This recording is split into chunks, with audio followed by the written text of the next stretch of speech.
Oke, jadi karena ini udah jam 15:10, kita mulai ya. Oke, Assalamualaikum warahmatullahi wabarakatuh. Salam sejahtera dan selamat sore untuk kita semua. Selamat datang saya ucapkan buat semua teman-teman dan juga buat Kak Ben sama Kak Rara. Pertama-tama sebelum kita mulai, saya ingin memperkenalkan diri. Nama saya Nakia, saat ini berstatus sebagai mahasiswi sastra Inggris UGM angkatan 2015. Saya di sini berperan sebagai moderator yang akan memandu acara diskusi telusur yang diselenggarakan oleh Kastrat Lem FIB UGM. Topik kita hari ini adalah wacana pendidikan kritis Indonesia. Ini menarik banget karena saya rasa sih topik ini jarang dibahas di diskursus yang ada di kampus kayak gitu. Nah, sebelum kita mulai, mungkin saya akan memperkenalkan narasumber kita, 2 orang narasumber kita yang hari ini keren banget. Pertama, Kak Ben Christian Cito Laksana, atau yang biasa kita kenal dengan nama Kak Ben Laksana. Beliau menyelesaikan pendidikan S2-nya di Victoria University of Wellington, jurusan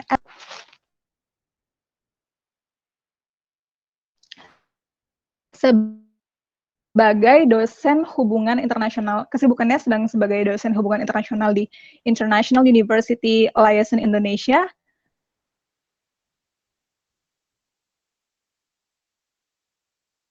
Dan mengembangkan pendidikan fotografi kritis di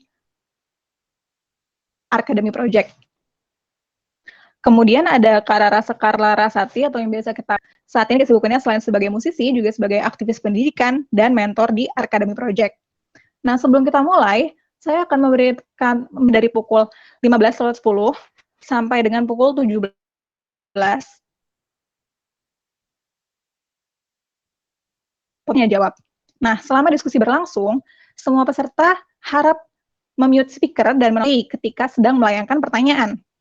Pada sesi tanya jawab nanti, saya selaku moderator akan memberikan kesempatan kepada peserta untuk bertanya. Peserta, jadi misalnya ketika sudah mulai nih sesi tanya jawabnya, peserta bisa langsung meminta izin di kolom chat dengan format nama dalam kurung tanya atau memberikan pertanyaan atau memberikan tanggapan. Artinya, selama diskusi ini berlangsung, peserta dimohon untuk tidak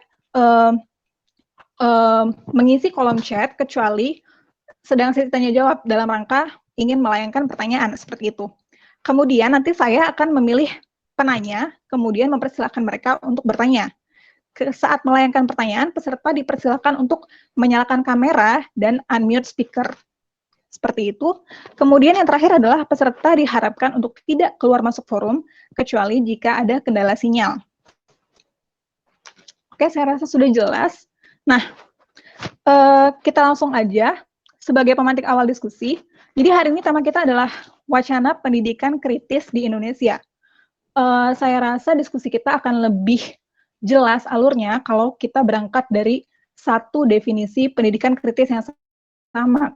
Karena kita tahu bahwa pendidikan kritis itu mempunyai ada beberapa tokoh dan mereka masing-masing memiliki definisi pendidikan kritis yang mirip-mirip tapi ada bedanya. Nah, Kak Rara Sekar dan Kak Ben Laksana selaku narasumber, saya ingin menanyakan untuk memantik diskusi awal, kalian sendiri berpegang sama definisi pendidikan kritis yang mana yang akan jadi landasan di diskusi kita hari ini.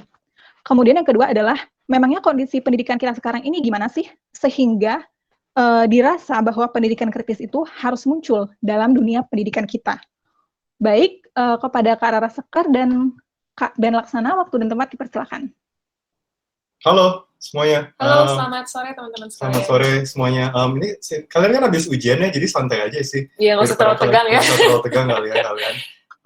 Apalagi di masa-masa COVID pandemi kayak ini, kayaknya kalian pengen satu hal yang lebih santai juga. Tapi yang pasti benar tadi kita akan berbagi tentang pendidikan kritis, definisinya dan lain sebagainya itu. Tapi kita juga menginginkan agar pembagian materi kita nggak terlalu lama ya, karena seringkali kalau lagi diskusi kayak gitu lebih banyak ingin bertanya orang-orang dan mungkin diskusi kali ya. Dan diskusi pastinya gitu. Jadi benar tadi juga kita akan mulai dengan suatu pemahaman biar kita punya pandangan yang sama paling tidak ya dalam pendidikan kritis ini agar kita bisa memulai diskusinya lebih enak lagi nanti. Kita mau ngebagiin screen. Kita mau ini ya, Screenshot, share screen dulu. Share screen. Karena daripada kita bacot doang, mending kita presentasi sesuatu. Bentar ya. Tetap bacot sih, cuman ada. Oke, semuanya bisa lihat? Play. Ya. Like, you're presenting to everyone. Okay, cool. Halo, pada bisa lihat? Gimana caranya? Oh, bisa. Oke. Sip. Kita mulai ya. Sip. Oke, semoga pada bisa dengar dan pada bisa lihat. Jadi kita akan sedikit berbagi tentang pendidikan emansipatoris. Itu bahasa kerennya sih, tapi sebenarnya itu artinya pendidikan yang memerdekakan. Dan di sini kita ingin menekankan perubahan sosialnya itu sendiri, dan kita akan menjabarkan lebih dalam lagi kenapa pendidikan yang memerdekakan itu ada hubungannya dengan perubahan sosial. Langsung aja. Jadi sebenarnya kita berangkat pendidikan kritis ini sebenarnya berangkatnya dari pedagogi kritis. Nah, pedagogi itu adalah sebuah metode atau cara mendidik atau mengajar. Jadi itu adalah bagian dari pendidikan. Itu adalah sebuah proses mendidik orang lain itu. Dan kita acuannya di sini adalah Paulo Freire. Dari buku terkenalnya, dia namanya Pedagogy of the Oppressed, bahasa Indonesianya tuh pedagogi kaum tertindas. Dan di sini si Paulo Freire selalu menekankan tidak ada namanya proses pendidikan yang netral. Nah, apa yang dia maksud di sini dengan tidak ada yang namanya proses pendidikan yang netral adalah ketika misalnya seorang guru, dosen, tenaga pengajar, apakah itu kalian di UGM atau di Ganesha Operation gitu lagi les gitu ya. Ketika mereka lagi berbagi tentang suatu pengetahuan tersebut tidak netral. Begitu pula juga dengan cara mereka berbagi pengetahuan tersebut gitu. Misalnya mungkin kalian pernah ngerasa bahwa ada guru yang sangat meninggikan ilmu pengetahuan alam dan kemudian merendahkan ilmu pengetahuan lainnya kayak sosial, bahasa, seni, dan lain sebagainya. Dan situ kan akhirnya menunjukkan ketidaknetralan proses pendidikan tersebut. Jadi dari pengetahuannya maupun cara penyampaian pengetahuan itu sendiri gitu. Nah, di poin keempat akhirnya kita mendorong bahwa para pengusung pedagogi kritis menolak pemahaman bahwa pengetahuan adalah suatu hal yang secara politis netral, dan melihat bahwa proses pengajaran adalah suatu praktik yang secara inheren bersifat politis, sadar atau tidak sadar. Di sini, kayak contohnya misalnya kalian tentang sejarah 65, kayaknya saya nggak tahu apakah semuanya di sini dari latar belakangnya ilmu sosial ya, atau humanities, antropologi maupun sosiologi atau sejarah mungkin, atau politik, atau sastra mungkin di sini. Tapi kalau misalnya mereka yang ada di luar lingkup diskursus ilmu pengetahuan sosial dan humanities ini mungkin akan bertanya, emangnya kenapa tentang sejarah 65 gitu. Kemudian juga tentang revolusi industri 4.0, yang definisi kesuksesan yang berguna untuk bangsa dan negara, berhubungan dengan publik dan punya andil yang cukup besar untuk mendefinisikan apa arti kesuksesan buat anak muda maupun menjadi seorang warga negara yang berguna. Terlebih lagi apalagi bagaimana di sini akhirnya kita masuk ke poin 5 bahwa pengusung pedagogi kritis melihat bahwa pendidikan sangat syarat dengan kekuasaan dan keberpihakan ini. Mereka itu sebenarnya memiliki keberpihakan terhadap suatu hal. Sekali lagi sadar atau tidak sadar ya. Karena apalagi sering kali kan guru juga seringkali hanya sekedar mengaktualisasi kurikulum yang telah didorong oleh pemerintah. Makanya kita selalu menekankan sadar atau tidak sadar bahwa mereka sebenarnya adalah aktor-aktor politik gitu, bahwa mereka sebenarnya memiliki keberpihakan terhadap sesuatu. Dalam hal ini seringkali keberpihakan terhadap narasi ini, bahwa intinya yang kita pengen tekankan di sini adalah pedagogi kritis adalah bagian dari payung yang lebih besar lagi, yaitu payung pendidikan kritis. Di situ akhirnya kita masuklah tentang pendidikan kritis. Dan sebelumnya sebenarnya banyak pemikir atau pengusung pedagogi kritis dan pendidikan kritis kan tadi juga udah disebut di awal. Tapi kalau untuk presentasi ini kita pengen berbagi lebih tentang Paulo Freire sih, dan bagaimana pemikiran-pemikiran Paulo Freire ini yang bisa dibilang konteksnya adalah Amerika Selatan ya, itu cukup relevan dengan Indonesia, makanya sangat mempengaruhi bagaimana aku dan Ben melihat pendidikan, termasuk pedagogi-pedagogi yang kritis untuk mencapai pendidikan yang kritis gitu sih. Sebenarnya soalnya kan ada yang orang-orang lain kayak Ivan Illich gitu kan, dia juga keren juga, dia ada satu buku namanya Unschooling Society, itu keren banget bahwa ternyata tuh sekolah itu merupakan tempat yang menindas.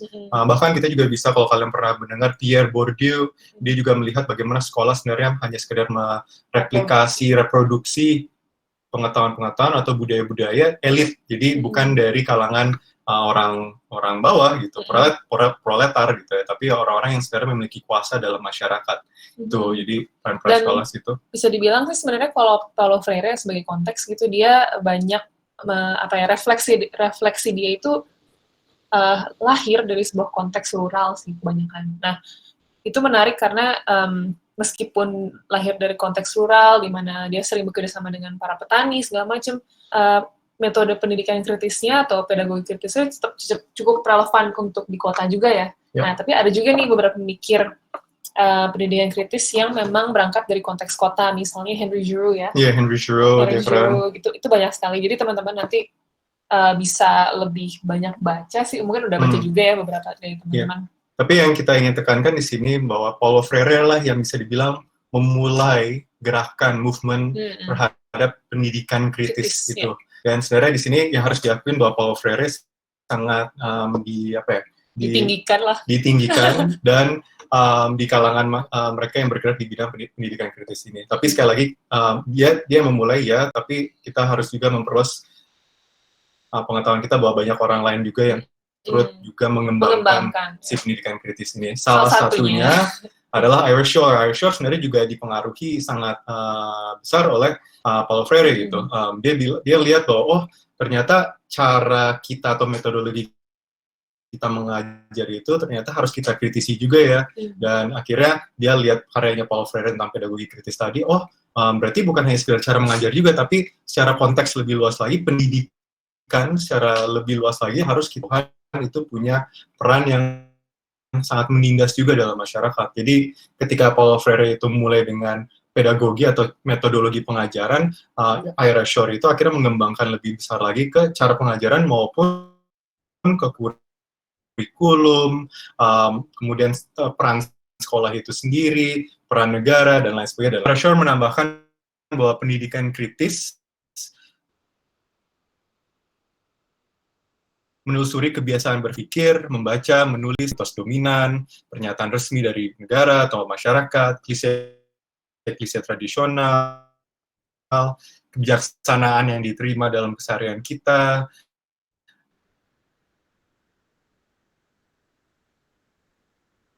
dan opini yang luas beredar dan dirangkul untuk memahami makna yang dari segala peristiwa, objek, proses, organisasi, pengalaman, teks, materi pelajaran, kebijakan, media massa, atau wacana yang ada dalam masyarakat.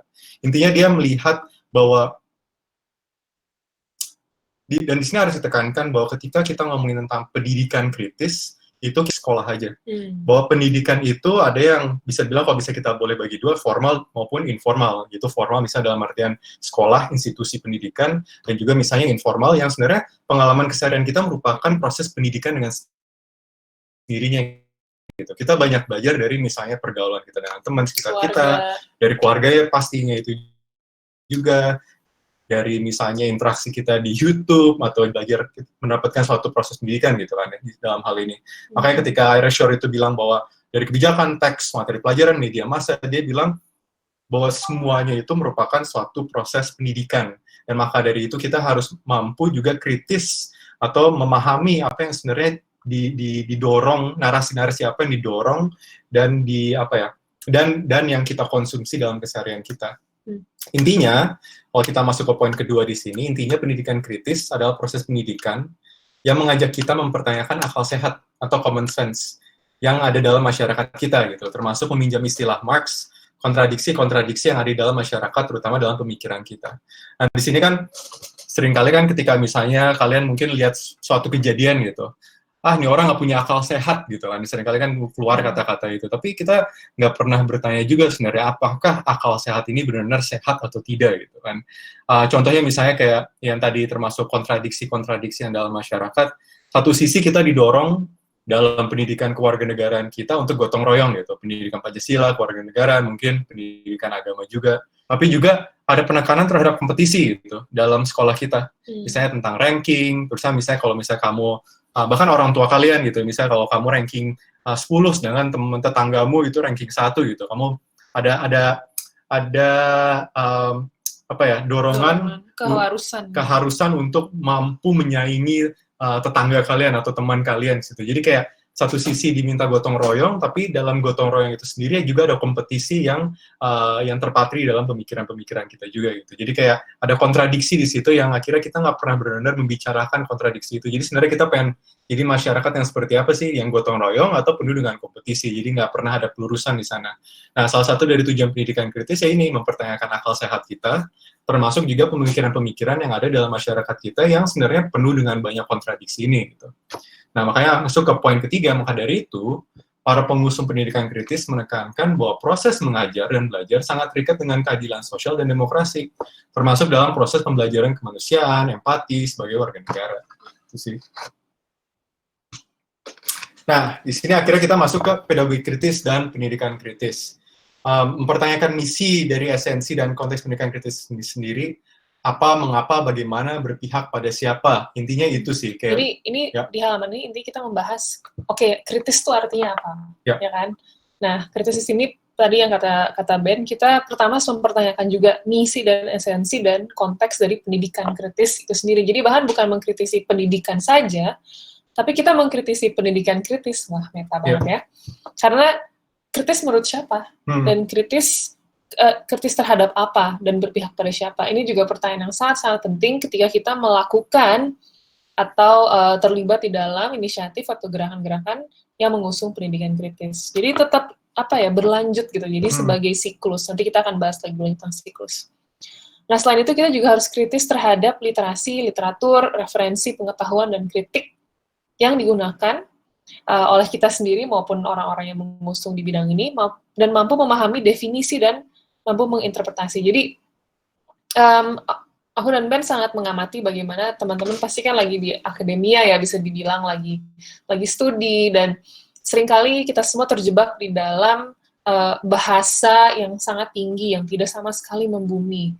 Kita sering menggunakan istilah-istilah yang rumit, yang kompleks, yang akademik, tapi sebenarnya di satu sisi juga kita sebenarnya nggak terlalu paham dengan istilah-istilah tersebut, karena seringkali itu ditransfer oleh dosen atau pengajar lainnya pada kita, tanpa kita sebenarnya benar-benar paham tentang definisinya. Misalnya, refleksi aja gitu, kayak beberapa kali kami ikut aksi gitu, seringkali muncul kata-kata kayak neoliberalisme, lawan neoliberalisme, lawan kapitalisme, lawan oligarki. Nah, gitu ini mungkin tentunya kami setuju ya dengan pernyataan-pernyataan itu, tapi yang membuat kami lebih penasaran adalah definisi neoliberalisme menurutmu apa gitu, kapitalisme itu apa, dan ini yang sebenarnya harus menjadi landasan, karena ketika kita tidak paham apa arti kapitalisme atau tidak membuat orang lain paham tentang apa yang kita maksud dengan kata-kata tersebut atau istilah tersebut, maka sebenarnya pendidikan itu yang sedang kita usung di saat itu, di momen itu, misalnya aksi atau kelas,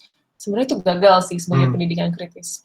Karena untuk bisa menginterpretasi dengan tepat ya, dengan bukan cuma tepat sih, dengan kritis dan progresif, kita harus paham dulu definisinya, dan ini sangat penting ya sebagai landasan di dalam pendidikan kritis yang selalu aku dan Ben coba pegang. Jadi kurang-kurangin jargon lah kalau istilahnya gitu. Poinnya kita ingin sangat menekankan transfer of knowledge, not transfer of jargon. Kita seringkali masyarakat atau anak muda yang progresif ini sangat amat senang menggunakan jargon-jargon tadi, dan kayaknya udah waktunya kalau misalnya kita benar-benar merangkul pedagogi kritis atau metode pengajaran yang kritis, yaitu menggunakan bahasa yang mampu dipahami oleh banyak orang. Intinya itu sih.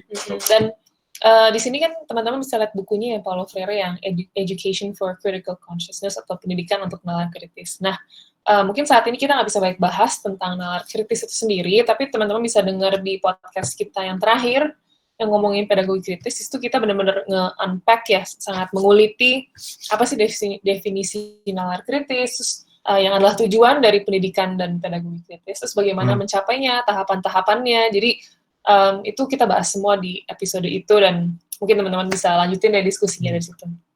Nah, selain itu, kritis itu juga menurut kami adalah, dan bukan menurut kami sih, menurut para pengusung, tapi terinspirasi dari mereka, harus reflektif dan mampu berpikir tentang subjek atau tentang objek yang nuans. Nah, nuans ini maksudnya sebenarnya bahasa Indonesianya itu nuansa ya, translasi yang benernya gitu, terjemahannya. Tapi nuansa kan kita tahu kayak nuansa hening, nuansa biru, warna gitu. Padahal sebenarnya intinya nuansa itu sesuatu yang tidak hitam putih, tidak dipersepsikan secara hitam atau putih, di mana di situ tuh muncul perbedaan-perbedaan yang sangat subtil gitu, yang sangat halus gitu. Jadi misalnya sebagai manusia kita juga sangat nuans gitu. Misalnya di satu sisi kita jahat dan baik bersamaan gitu. Kita jahat mungkin di dalam beberapa aspek, tapi kita juga memiliki sifat-sifat baik di beberapa aspek atau konteks gitu. Jadi bisa melihat lebih dalam tentang subjek dengan perspektif yang nuans, juga salah satu tujuan dari pedagogi kritis. Dan yang di poin terakhir ini, kritis itu juga dalam mengkaji, meneliti, dan mengkritik hambatan-hambatan institusional, hambatan korporat atau komersial, atau hambatan sosial dalam proses pendidikan. Nah, hambatan dalam pendidikan kan banyak ya teman-teman.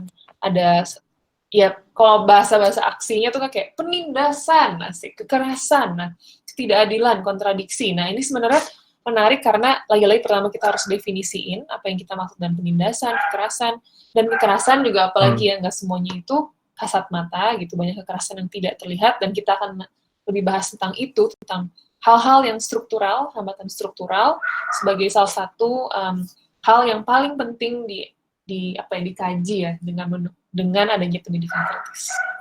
Nah, jadi tujuan dari pendidikan kritis ini adalah yang kita sebut adalah untuk memerdekakan manusia, ya. Tapi sebelum kita masuk ke sana, akhirnya kita juga harus lebih spesifik lagi apa sebenarnya ingin disasar oleh pendidikan kritis. Dalam hal ini adalah konsep penindasan tadi. Seringkali ketika kita ngomongin penindasan, yang kita lihat narasi-narasi yang seringkali diusung adalah penindasan secara individual. Itu penting pastinya, tapi di sini juga saya nggak tahu apakah semuanya fasih dalam hal ini atau tidak, tapi kita akan berusaha sebisa mungkin untuk menjelaskan yaitu tentang penindasan struktural. Apa itu penindasan struktural? Slide berikutnya. Jadi pendidikan yang saat ini telah berusaha menanamkan pengetahuan atau perilaku yang empatik kan ya. Kita udah pendidikan cukup formal, ya pendidikan formal kan tidak kan, kita ada namanya pendidikan Pancasila, ini di poin pertama nih.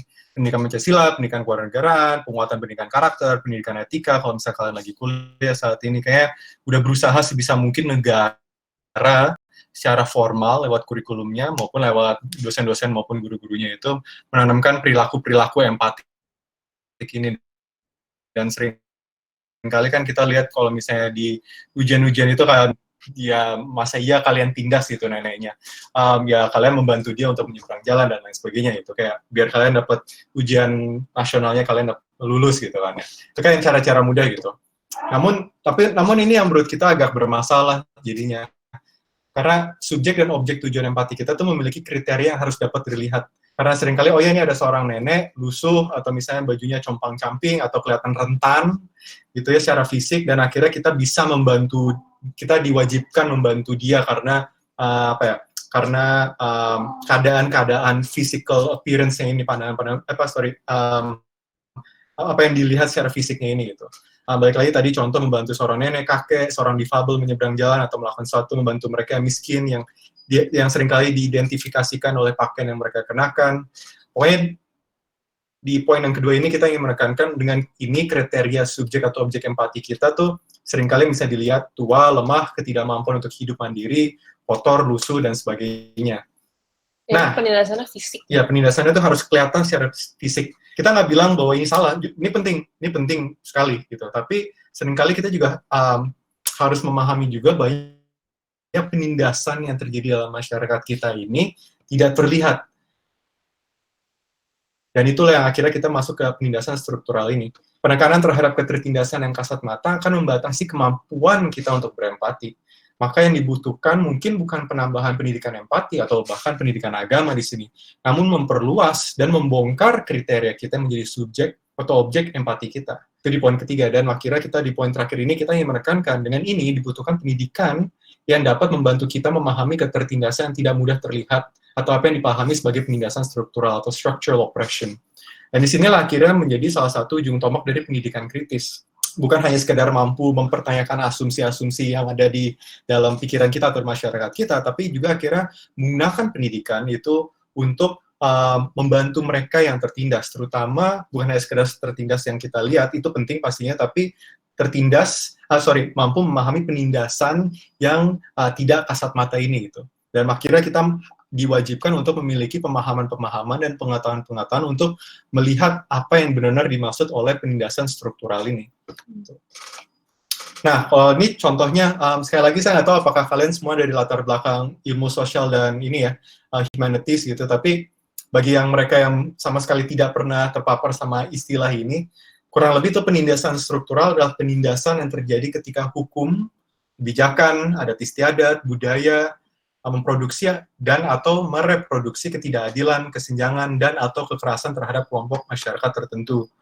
Penindasan yang dialami kaum marginal dari agama, etnisitas, gender, dan juga kelas banyak yang sangat sulit untuk terlihat secara kasat mata sehingga bisa masuk ke kategori penindasan struktural. Contoh yang paling gampang, yang paling sering dibicarakan masyarakat kita adalah misalnya KTP keturunan PKI, gitu ya. Stigma terhadap istri yang bekerja, pembangunan rumah ibadah yang dipersulit, korupsi terhadap infrastruktur kebutuhan publik, individualisasi. Itu adalah individualisasi permasalahan intinya. Sebenarnya paling gampang contohnya ya sekarang ya di masa-masa COVID kayak gini, masa pandemi, akhirnya jadi tampak gitu orang-orang atau masyarakat yang mengalami ketertindasan secara tidak kasat mata selama ini. Akhirnya mereka jadi muncul bahwa ternyata tetangga kita tuh adalah orang yang sangat kesulitan secara ekonomi, atau ternyata pekerjaan dia sangat rentan. Dengan adanya misalnya COVID seperti ini, dia langsung bisa di-PHK tanpa ada babi-bu gitu ya.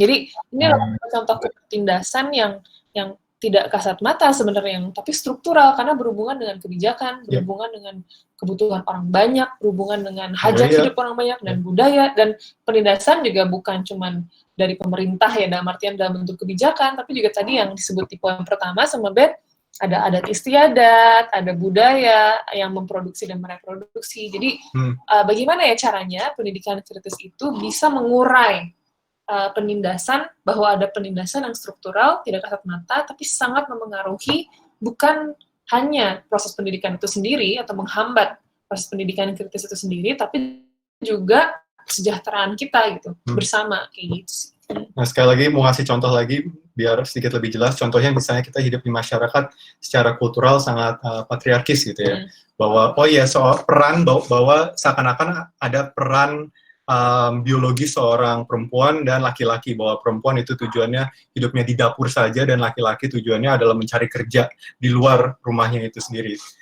Dan itu akhirnya kan itu merupakan suatu hal pengetahuan yang direproduksi oleh budaya kita dan mungkin akhirnya juga direproduksi dalam kebijakan-kebijakan dan hukum kita juga. Dan itulah yang kami maksud salah satu contohnya lagi penindasan struktural, bahwa dalam hal ini perempuan akhirnya tertindas diakibatkan oleh budaya dan kebijakan yang berlaku karena mereka akhirnya sudah seakan-akan dari lahir tujuan hidupnya hanya di dapur saja, dan laki-laki tujuan hidupnya adalah mencari pekerjaan di luar rumah itu gitu. Dan itu yang akhirnya sekali lagi kita ingin menekankan bagaimana penindasan itu terjadi akibat budaya, kebijakan dan lain sebagainya itu.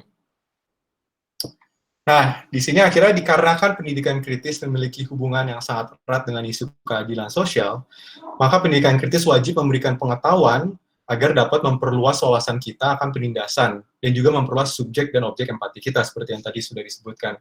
Dengan ini diharapkan dengan empati yang lebih mendalam dan luas pemahamannya, kehidupan kewargaan menjadi lebih inklusif dan perilaku yang etis dan empatik tidak hanya dikerucutkan terhadap mereka yang masuk ke kategori ketertindasan yang terlihat secara kasat mata.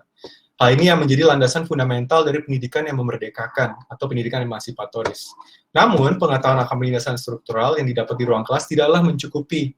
Pendidikan kritis juga menekankan apa yang dinamakan praksis. Sebelum ke praksis, selain kita harus memperluas objek atau subjek empati kita dan terutama ke kategori ketertindasan yang nggak terlihat ya. seringkali juga kita hanya empatik sama orang-orang yang sama dengan kita gitu. Jadi di situ ada unsur keterkaitan identitasnya. Dan itu sangat penting untuk didobrak sih, dibongkar gitu. Karena ketika itu gini, pendidikan kritis itu sangat menolak yang namanya eksklusivitas. Jadi bagaimana caranya pengetahuan, terutama pengetahuan tentang penindasan atau perlawanan terhadap penindasan dan kesejahteraan dan hal-hal seperti dan keadilan itu harus inklusif. Dalam artian ya tadi balik lagi nggak cuma jargon-jargon tinggi, tapi semua orang dari berbagai kalangan harus paham apa yang menindas dia, apa yang menindas kalangannya, menindas kita semua, dan bagaimana kita keluar, atau kalau kata Ben, memerdekakan kita dari si penindasan struktural itu. Nah, salah satu fondasinya di dalam pendidikannya itu adalah praksis. Nah, ini sedikit saja.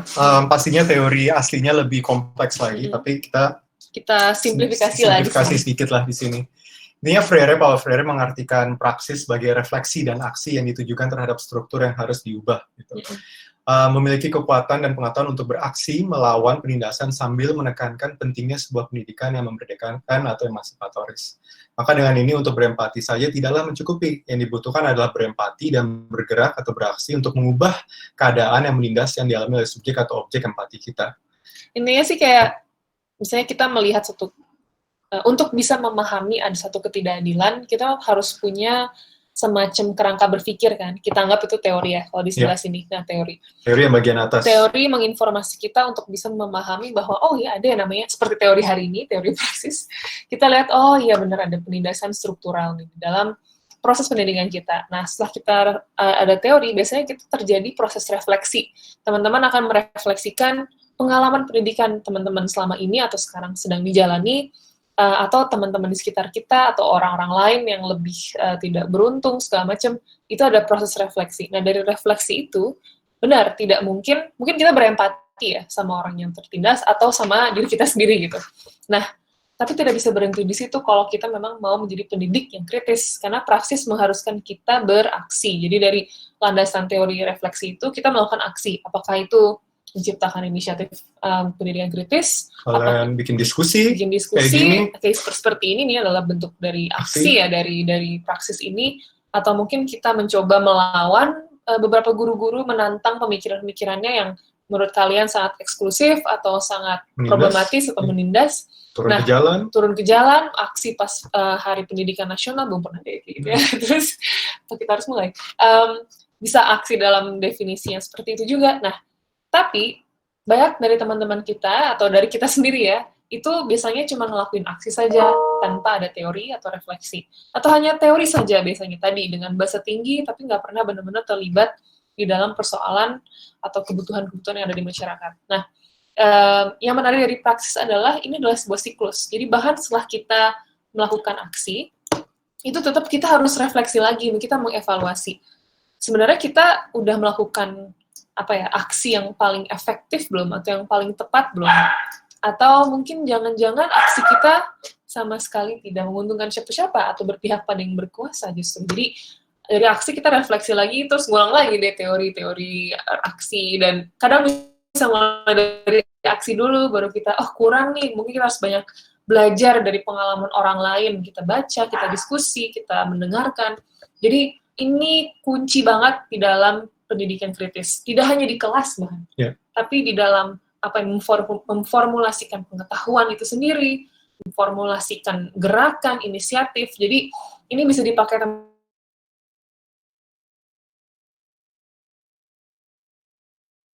teman-teman untuk banyak inisiatif, gak cuma di kelas, tapi juga bisa buat komunitas, buat kayak volunteerism.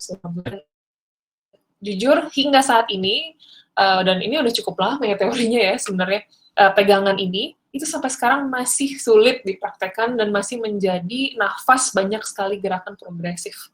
Karena memang se-timeless itu gitu si teori ini, si teori konsep. Ini penting sekali, karena harus diakuin juga banyak sekali gerakan tanda kutip progresif ini yang enggan melakukan refleksi. Mereka melakukan aksi dan mereka melakukan teori, tapi kedua hal itu jarang sekali direfleksikan. Apakah sebenarnya memiliki apakah sesuai dengan konteks keadaan masyarakat, apa yang dibutuhkan oleh masyarakat kita saat ini, maupun cara penyampaiannya apakah sesuai dengan misalnya tingkat pengetahuan, tingkat pemahaman masyarakat yang mereka bela saat ini gitu. Dan itu yang penting. Kenapa teori itu harus digerakkan, aksi itu harus dikasih kerangka juga. Gitu, yeah. Dan tujuan besar untuk perubahan struktural. Jadi perubahan sosial yang struktural. Jadi bukan cuma perubahan sosial di dalam diri kita ya, tapi perubahan yang berdampak pada masyarakat secara luas. Jadi ini kalau misalnya sukses dilaksanakan ya itu benar-benar bisa mengubah tatanan gitu. Iya. Itu susah sih. Iya, benar tadi kata Rara. Sekali lagi ini kita sesuai dengan itu bagian dari refleksi, itu penting sekali. Tapi kita masuk ke poin ketiga bahwa perubahan sosial adalah produk dari praksis yang dilakukan secara kolektif. Itu harus digarisbawahi, dilakukan secara kolektif. Perubahan sosial itu tidak akan terjadi ketika itu tidak dilakukan secara kolektif. Itu. Sekali lagi ya, teori harus direfleksikan, aksi harus direfleksikan juga, tapi itu semua harus dilakukan secara kolektif juga jika kita ingin mengadakan perubahan sosial. Itu sih. Nah, apakah pendidikan yang memerdekakan sudah hadir dalam masyarakat kita saat ini? Itu tadi pertanyaan kedua ya. Jadi kita mau ngomongin lebih ke konteks Indonesia secara umum. Buat kita sih belum sih sebenarnya, bahkan belum sepenuhnya sih belum. Belum. Kalau misalnya harus diakuin bahwa yang sudah berusaha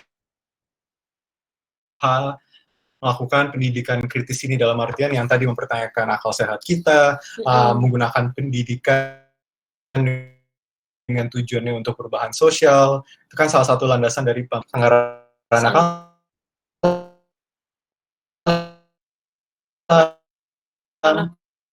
Alam, terus ada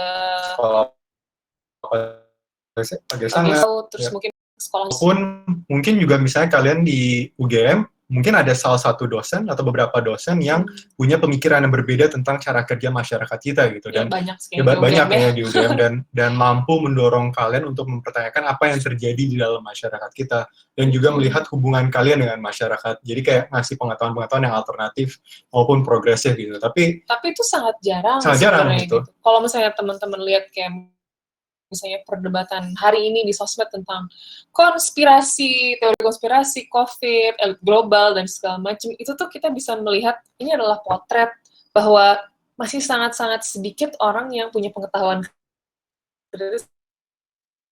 seperti teman-teman di UGM.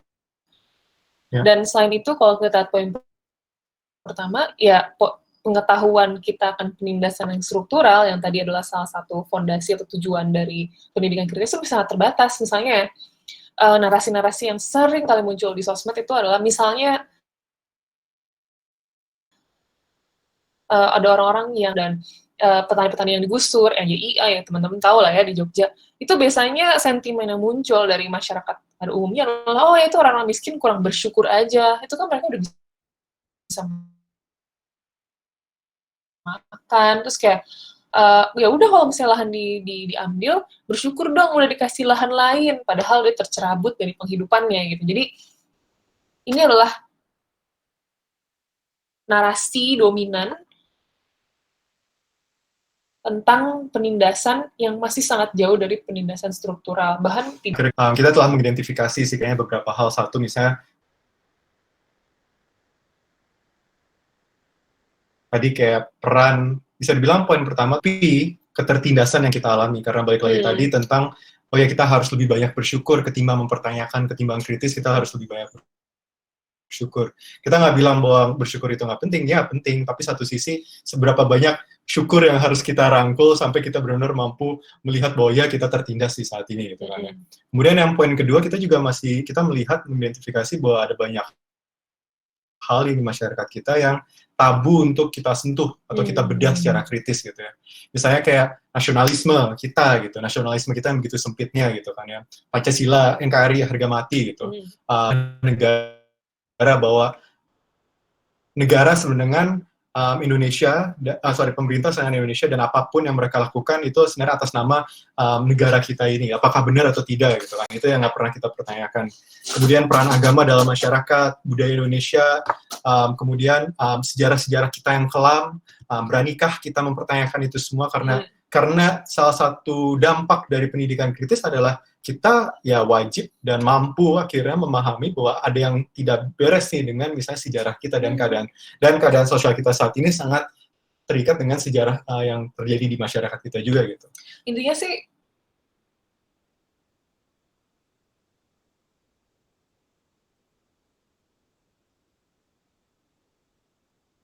pendidikan kritis kenapa masih sangat-sangat jarang atau bisa dibilang nggak. Yang kritis membutuhkan refleksi yang mendalam dan keterbukaan terhadap kekurangan kita, kekurangan dari kebijakan, kekurangan yang ada dalam kebudayaan kita, masyarakat, dan negara, penindasan-penindasan yang telah kita lakuin sebagai masyarakat, sebagai pemerintahan,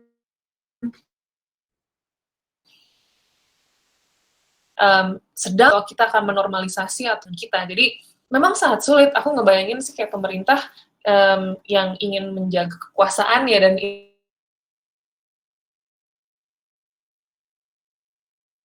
integritasnya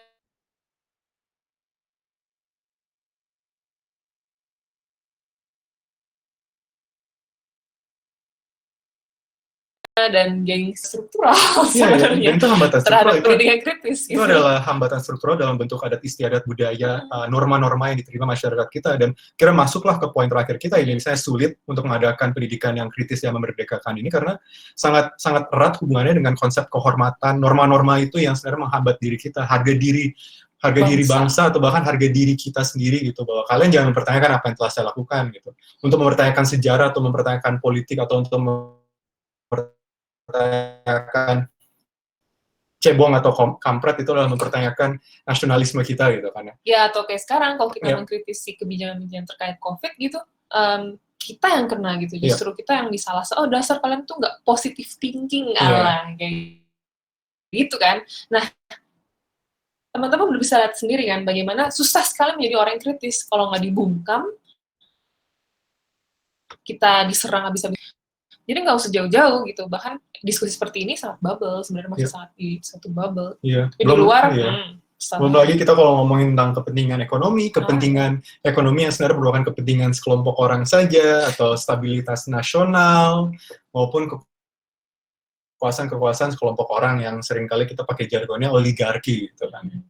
Ya, intinya masih belakangan ini kan muncul sebuah inisiatif ya dari Kementerian Pendidikan gitu, dan Nadiem baru-baru ini ngeluarin Kampus Merdeka, jadi semacam buku saku ya, panduan Merdeka Belajar gitu untuk Kampus Merdeka. Dan apakah benar-benar merdeka, Mas Ben, sebagai pengamat pendidikan? Ini yang menarik gitu kan. Ini yang menarik adalah seringkali kita tuh sangat revolusioner, reformatif atau memanusiakan manusia. Kita juga tadi emansipatoris. Iya sih, itu juga terjadi kadang-kadang. Kampus yang merdeka gitu. Tapi kita nggak pernah benar-benar menelusuri definisi-definisi ini gitu. Misalnya kayak contohnya Kampus Merdeka yang diusung oleh Nadiem gitu dan Kementerian Pendidikan saat ini. Kalau misalnya kita buka buku ini, dan buku ini tuh kalian tinggal download di internet, saya tinggal cari aja. Di halaman-halaman pertamanya aja, misalnya kayak tujuan-tujuan dari Kampus Merdeka adalah, di poin pertama ya, dalam rangka memenuhi tuntutan arus perubahan dan kebutuhan akan link and match dengan dunia usaha dan dunia industri atau DUDI. That joke banget. Dan untuk menyiapkan mahasiswa dalam dunia kerja. Itu udah kelihatan banget bahwa akhirnya mereka mendefinisikan kampus yang merdeka itu tujuannya apa? Tujuannya adalah untuk dunia industri. Dan itu akhirnya masuk lagi ke definisinya lagi ke bawah. Adalah untuk menjawab tantangan perguruan tinggi untuk menghasilkan lulusan sesuai perkembangan IPTEK dan tuntutan dunia usaha dan dunia industri. Sekali lagi bahkan ilmu pengetahuan sosial, seni, humanities, segala macam itu dikesampingkan dengan tujuan agar kita lebih merangkul IPTEK yang dibutuhkan oleh dunia usaha dan dunia industri. Sekali lagi, ini pernyataan resmi dari pemerintah. Ini ada pernyataan resmi di dalam buku saku Panduan Merdeka Belajar Kampus Merdeka, bahwa mereka memang mendefinisikan kampus merdeka atau individu yang merdeka merdeka adalah mereka yang mampu mendapatkan pekerjaan. Semudah itu. Anak FIB gak ada masa depan lah ya. Iya, anak FIB sama kayak kita Gak ada masa depan. nggak ada ini gitu. Bahkan mereka akhirnya menekankan juga, kayak ada satu halaman saya lupa di halaman berapa, ini saya lupa masukinnya. Tujuan Merdeka Belajar atau Kampus Merdeka adalah satu, mendorong proses pembelajaran di perguruan tinggi yang semakin otonom dan fleksibel. Kedua, menciptakan kultur belajar yang inovatif, tidak mengekang, dan sesuai dengan kebutuhan mahasiswa. Nah, kalau misalnya kita lihat, ini keren dong Mas Ben, kebutuhan mahasiswa. Tapi kalau misalnya kita kembali mengacu ke pernyataan-pernyataan sebelumnya yang ada di dalam buku itu juga, kebutuhan mahasiswanya pun udah didefinisikan sebelumnya. Jadi jadi mereka nggak bertanya ke kalian kebutuhan kalian apa, tapi mereka pun sudah mempredefinisikan itu dengan bilang bahwa kebutuhan kalian adalah mencari kerja. Intinya. Dan kita bukannya anti ekonomi atau anti kita nggak anti ekonomi ya. Cuma yang menarik adalah penyempitan dari makna merdeka itu sendiri gitu dalam belajar gitu, dalam proses pendidikan. Bahwa memang kamu tuh, kita semua dididik itu hanya untuk memenuhi tuntutan dunia usaha dan dunia industri, dan kalau bisa iptek nih, jangan ngambil sosbud gitu, itu nggak ada masa depan gitu. Dan ini adalah narasi atau bukan narasi, tren ya, yang sudah berulang-ulang kali. Ini tuh bukan hal baru. Ini hanya terus direproduksi oleh kepentingan ini mau ngomong elit global, udah kayak jering. Ya, kepentingan industri gitu. Aku ngerti kalau misalnya saat ini ekonomi kita bertumpu pada industri ya seringkali, tapi juga industri pariwisata ya, tapi yang biasa. Tapi intinya gini, apakah industri yang sekarang mendorong atau menghidupkan Indonesia itu sustainable, memiliki keberlanjutan, terutama ketika sekarang di masa krisis seperti ini, teman-teman bisa lihat sendiri gitu, bisa mengkaji sendiri bagaimana sebenarnya sistem ekonomi kita tuh tidak sama sekali berkelanjutan dan tidak berpihak pada semua orang gitu. Nah, sedangkan yang kita itu didorong oleh pemerintah untuk terus ngasih makan sistem yang menurut kita sudah gagal. Jadi sebenarnya kita bisa banget mengkritisi ini dari banyak hal ya. Dan kenapa pendidikan itu bukannya justru misalnya melihat kekurangan yang ada, menciptakan sistem alternatif untuk dunia gitu atau untuk Indonesia agar bisa membagikan kesejahteraan, mengurangi ketimpangan. Kenapa bukan itu ya tujuannya tuh nggak ada tujuannya tuh nggak ada keterkaitan dengan social justice atau keadilan sosial. Nah jelas ini kalau merdekanya menurut kementerian seperti ini sangat jauh dari definisi pendidikan kritis atau pedagogi kritis yang diusung oleh misalnya Paulo Freire dan teman-temannya gitu, atau bahkan Butet Manurung dan teman-temannya gitu. Jadi sangat jauh, sangat jauh. Bahkan tidak ada sedikit pun ini menyerempet ke sana. Makanya kami pun belum bisa terlalu optimis gitu dengan rezim yang sekarang. Wah, sama sekali optimis sebenarnya. Ya kayak gitu. Intinya sekali lagi, benar dari kata Rara, kita nggak anti terhadap pendidikan untuk ekonomi, untuk hal yang praktis ya. Dalam artian kalian membutuhkan skill, kalian butuh cara untuk mengerti cara membaca, berhitung, menulis dan lain sebagainya. Ya wajar lah, itu wajib banget gitu. Berkontribusi masyarakat. Kenapa nggak bukan ya itu ya, tujuannya untuk bisa memiliki skill yang bisa berkontribusi untuk masyarakat dengan gitu. inovatif. Tapi yang kita sayangkan sekali lagi adalah pengerucutan tujuan pendidikan, arti dari merdeka ini sendiri, dan akhirnya pengerucutan apa yang dimaksud menjadi manusia. Ya. Ketika misalnya Ki Hajar Dewantara bilang tujuan dari pendidikan adalah memanusiakan manusia, apakah hanya ini saja definisi manusia, yaitu untuk mencari pekerjaan saja, untuk memenuhi kebutuhan industri dan lain sebagainya. Bagaimana kebutuhan kalian yang lainnya? Apakah pendidikan tidak bisa memenuhi hal itu? Apakah kemudian seakan-akan dunia kita ini hanya dibentuk dari perkembangan iptek saja dan dunia usaha maupun dunia industri? Apa peran seni, apa peran bahasa, apa peran FIB gitu dan lain sebagainya dalam tidak ada peran tidak ada perannya seperti kita gitu. Dan itulah akhirnya menjadi pertanyaan tentang kampus merdeka. Kenapa hal-hal ini tidak dibahas dan hanya akhirnya sekali lagi pengerucutan pendidikan menjadi pemenuhan dunia usaha dan dunia industri saja. Ya, kesimpulannya. Nah, ini kita ingin menutup intinya udah lumayan panjang, kayaknya udah kelewat sedikit waktunya, mohon maaf sekali. Pendidikan itu tidak netral, pendidikan sangat syarat dengan kekuasaan dan keberpihakan, maka kita harus mempertanyakan pendidikan ini sebenarnya berpihak pada siapa dan memenuhi kekuasaan siapa. Pendidikan selama ini berpihak pada siapa, menguntungkan siapa. pendidikan kritis bertujuan untuk mempertanyakan dan memahami asumsi-asumsi, pengetahuan, informasi, dan kontradiksi yang ada di masyarakat, agar dapat memahami bentuk-bentuk penindasan dan melakukan aksi untuk melawan penindasan tersebut hingga ke akarnya. Jadi kayak, ya harus ada perubahan dalam diri kita, tapi perubahan dalam diri itu harus selalu terikat dengan perubahan sosial di dalam masyarakat kita. Karena ya, kita adalah makhluk sosial dan nggak mungkin juga kita hidup berdiri sendiri, kita selalu terikat dengan kebutuhan orang lain juga. Makanya kita juga akhirnya mendidik diri untuk ya akhirnya mensejahterakan diri kita maupun orang-orang sekitar kita. Dan kalau misalnya kita menyimpulkan kondisi pendidikan kritis di Indonesia, buat kami sih masih jauh. Dan kalau misalnya salah satu penandanya adalah kampus merdeka, justru itu semakin menunjukkan bagaimana satu pendidikannya tidak netral dan belum tentu berpihak pada keadilan sosial, malah mungkin berpihak pada kepentingan industri gitu yang belum tentu menguntungkan kepentingan pekerja. Jangan lupa itu dua hal yang berbeda. Dan definisi merdeka di sini masih sangat sempit di ekonomi saja, bukan yang lain-lain itu sama sekali tidak dibahas atau bahkan tidak dikedepankan gitu sebagai salah satu hal yang paling penting untuk mendefinisikan kita sebagai manusia. Dan selain itu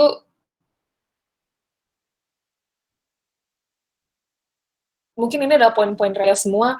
Kalau menurut teman-teman sendiri, apa sih sebenarnya artinya memanusiakan manusia, terutama hari ini gitu.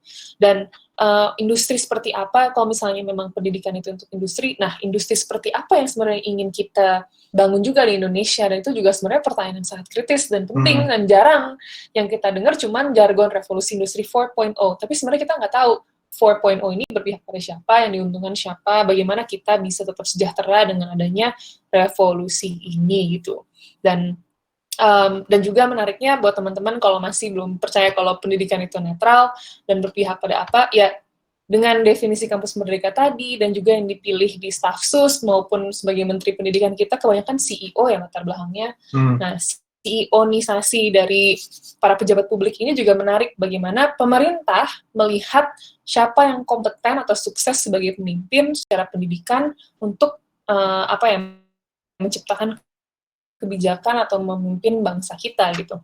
Nah, dengan latar belakang seperti itu kita tahu dong bahwa pasti kebijakan-kebijakan akan diarahkan kepada hal-hal yang mungkin sesuai dengan latar belakang mereka. Dan itu juga salah satu contoh gampang untuk melihat bagaimana pendidikan, kebijakan, segala macam tidak ada yang netral. Itu sih. Sudah. Terima kasih. Terima kasih dan ngobrol-ngobrol aja kali ya.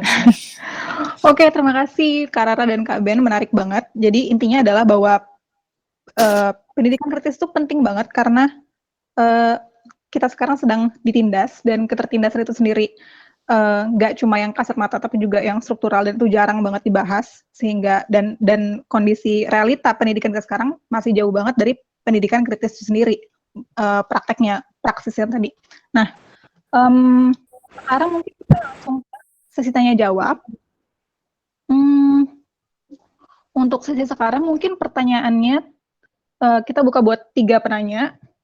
Oke. Untuk yang pertama nanti ada Muhammad Alfariski, kemudian nanti ada Julius Brahmantia,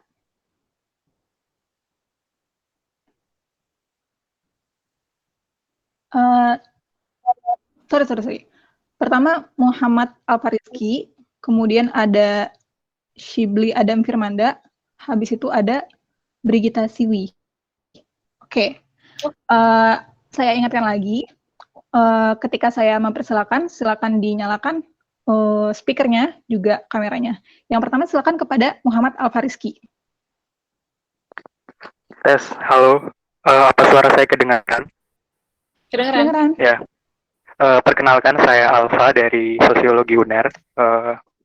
Saya di sini mau menanggapi juga bertanya. Tanggapan saya terkait penindasan struktural ya, spesifiknya pada istilah struktural sendiri.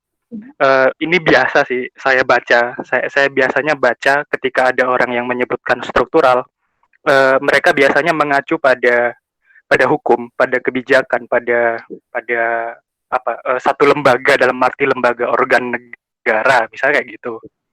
atau struktur organisasi kayak gitu. Kalau saya menanggapi ini, mungkin kita bisa mengutip sedikit kerjaan yang ada di sosiologi, yang mana yang diartikan sebagai struktur itu sebenarnya lebih dari sekedar hukum dan kebijakan publik dan organ negara atau organisasi-organisasi itu, tapi juga misalnya shared meaning, makna yang terbagikan atau otoritas yang kita sepakati bersama punya legitimasi dan berhak untuk melakukan ini dan itu. Misalnya polisi, atau misalnya bahwa TNI itu berhak kemana saja, berhak keluar dari baraknya. Itu satu hal yang terstruktur, dan dibandingkan dengan hukum atau kebijakan publik, sepemahaman sosiolog, sepemahaman kebanyakan sosiolog itu adalah yang lebih sering kali ada major itu justru yang bias ini, yang sifatnya structural bias, yang sifatnya kita nggak sadari tapi kita semua miliki, yang kita pahami bahwa yang given lah gitu istilahnya. Misalnya kayak uang, kita merasa bahwa uang ini penting banget, sebenarnya itu kan cuma makna yang terstruktur aja. Sebenarnya kan kita bisa lebih dari kita bisa menggunakan alat tukar lain atau mode ekonomi lain yang saya nggak punya bayangannya sih. Jadi ya bisa seperti itu. Jadi itu tanggapan saya ya kalau berkaitan dengan penindasan struktural, spesifiknya makna struktural. Pertanyaan saya ada kaitannya dengan itu. Saya sosiologi memang biasanya kami cukup familiar ya sama istilah penindasan gitu, karena ada teori kritis dan lain-lain, dan tentu teman-teman FIB juga familiar sama penindasan. Apalagi kita dekat dengan gerakan sosial gitu. Jadi penindasan itu kayak seringkali diucapkan di sana sini. Tapi itu jargon, ya. Jadi itu satu istilah yang dipakai berkali-kali, tapi maknanya mungkin jadi kabur dan nggak jelas juga. Jadi saya sendiri tipe orang yang nggak terlalu sering pakai istilah penindasan. Nah, saya mau tanya perihal itu. Pertanyaan pertama saya, penindasan itu khususnya dalam pendidikan kritis itu penindasan yang seperti apa sih? Ketika ngomong penindasan struktural, apakah itu artinya semua makna-makna atau pemahaman atau perilaku yang termarginalkan dari masyarakat itu tergolong bentuk penindasan juga atau bukan? Itu pertanyaan saya yang pertama. Pertanyaan saya yang kedua berkaitan dengan Paulo Freire. Seingat saya dulu, mungkin saya salah. Seingat saya dulu Paulo Freire itu pernah menjabat ya sebagai Menteri Pendidikan kalau nggak salah. Saya nggak tahu, saya lupa. Itu kalau benar, untung. Jadi pertanyaan saya ada fungsinya. Nah, pertanyaan saya yang kedua adalah gimana sih pendidikan kritis ala Freire ini muncul di dalam kebijakan publik atau praktik pendidikan nasional. Kayak gitu sih aja pertanyaan saya, 2 pertanyaan dan 1 tanggapan. Terima kasih. Oke. Langsung jawab aja, boleh nggak? Boleh. Biar ramai aja. Biar nggak lupa. Alfa, itu terima kasih, pertanyaannya sangat bagus dan tanggapannya juga sangat setuju sih. Sangat setuju banget. Dan makanya kayak ketika tadi kita sebelum memulai diskusi hari ini, ketika kita lagi bikin presentasinya tuh agak bingung apakah ini sebenarnya untuk FIB saja atau mereka yang punya latar belakang ilmu sosial dan budaya, karena pastinya kan udah terbiasa dengan penggunaan jargon-jargon ini, atau lebih umum lagi, dan sepertinya kayaknya untuk umum ya, jadi kayak kita harus sedikit menyesuaikan bahasa kita juga. Padahal itu adalah kata-kata yang sebenarnya katanya mudah dipahami, yaitu penindasan, tapi ternyata nggak semudah itu juga memahami konsep penindasan itu sendiri kan ya.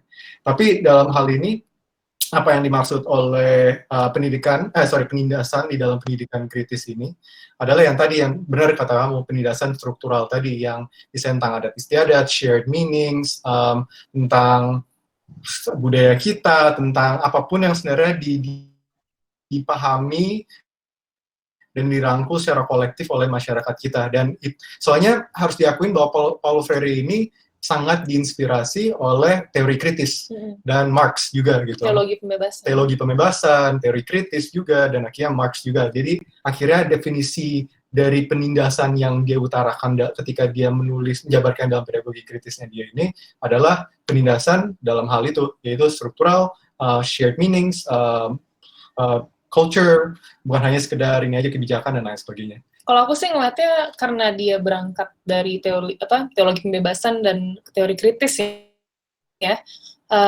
dia itu sangat definisi penindasan strukturalnya itu sangat dekat dengan dengan perspektif kelas sih, sangat Marxis sebenarnya di sini. Jadi dia kan ngobrol sama para petani dan dia melihat bagaimana misalnya rantai pasok atau moda mereka bertukar dengan adanya tengkulak segala macam, harganya itu sangat merugikan mereka. Jadi itu kan hal-hal yang paling atau bagaimana mereka tidak punya akses pada tanah, itu kan kayak hal-hal yang paling fundamental, melihat modal ya, melihat kapital gitu kan, bisa dibilang itu perspektif yang sangat class based gitu ya. Jadi kalau menggunakan perspektif dia, pastinya kita ngeliat penindasan struktural dari kacamata Marx gitu ya. Jadi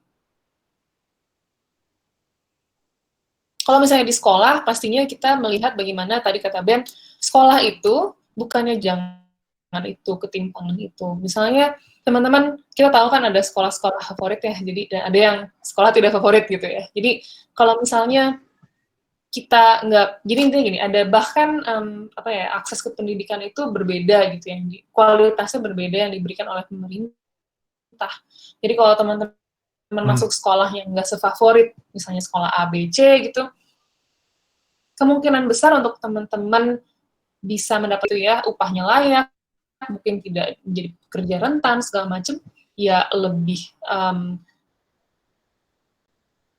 kesempatan lebih kecil gitu. Nah, jadi bukannya seharusnya justru pendidikan itu harus menyamaratakan ya, jadi siapapun yang masuk ke dalam si sekolah ini, atau sekolah-sekolah yang ada satu kawasan, ya dia harus punya kesempatan, atau setidaknya kesempatannya harus mulai disamaratakan gitu kan. Tujuannya itu kan. Tapi yang kita lihat justru sebaliknya gitu. Bahkan untuk teman-teman misalnya pengen menjadi orang yang kritis atau punya anak yang kritis, harus masukin ke sekolah alternatif yang harganya tuh kayak 10 kali lipat dari harga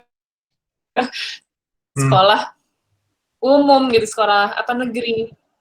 Jadi ini kan salah satu yang dikritisi juga gitu sama para pendidik kritis, bagaimana ini penindasannya, bagaimana ada sistem tadi ranking segala macam, kompetisi dan lain-lain. Dan kalau misalnya struktural katamu Alfa, yang dan aku setuju banget, yang lebih kultural mungkin, yang lebih berdasarkan shared meaning, hal-hal yang diakui secara bersamaan, secara massal,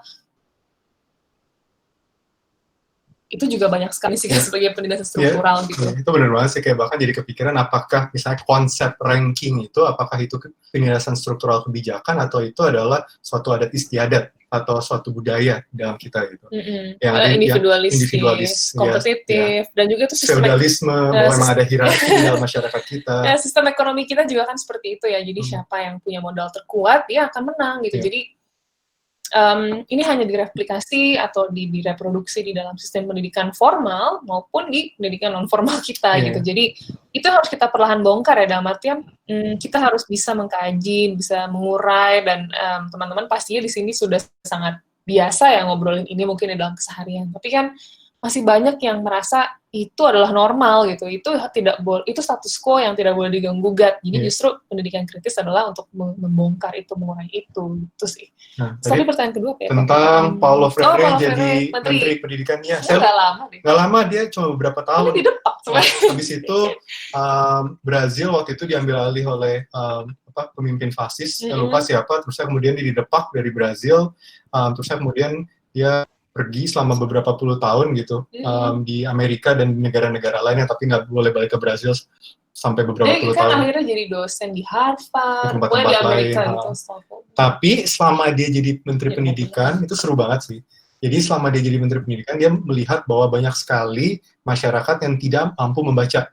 Nah kan kalau konteks tahunnya juga ya. Itu masa tahun 60-an atau 50-an akhir gitu. Dia lihat, standar orang nggak bisa baca, Nah, tapi yang sekali lagi apa yang dia lakukan bukan hanya sekedar mengajar membaca itu sendiri. Dan akhirnya tingkat literasinya tuh di Brazil waktu itu tuh tertinggi di Amerika Selatan, sampai 95%. Itu keren banget. Tapi selain itu, selain meningkatkan kemampuan membaca, tapi dia juga akhirnya mendorong mereka yang mampu membaca untuk bertanya. Mereka sekarang mampu membaca dan memahami teks untuk apa, gitu. Misalnya contohnya dalam hal sekolah rimba yang dilakukan oleh Butet Manurung gitu ya. Sekarang misalnya anak-anak rimba itu mereka mampu membaca untuk apa? Agar mereka bisa memahami kontrak yang didorong oleh misalnya industri sawit. Itu keren banget. Jadi ketika misalnya ada industri sawit yang nyodorin kontrak, mereka sudah tanda tangan, sedangkan mereka nggak bisa baca kontraknya seperti apa, mereka tanda tangan saja. Sekarang mereka mampu membaca, bukan hanya sekedar mampu membaca ticker di Metro TV atau menu makanan, tapi sekarang mampu membaca kontrak yang menipu mereka. Dan itu salah satu tujuan dari Paulo Freire waktu itu.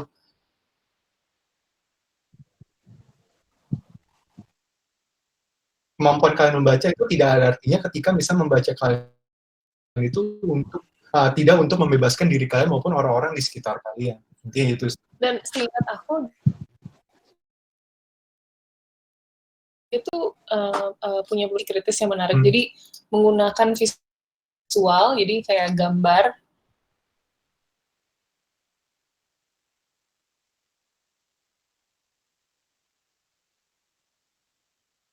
Dan juga pastinya kan kita belajar membaca tanah gitu ya. Nah, dari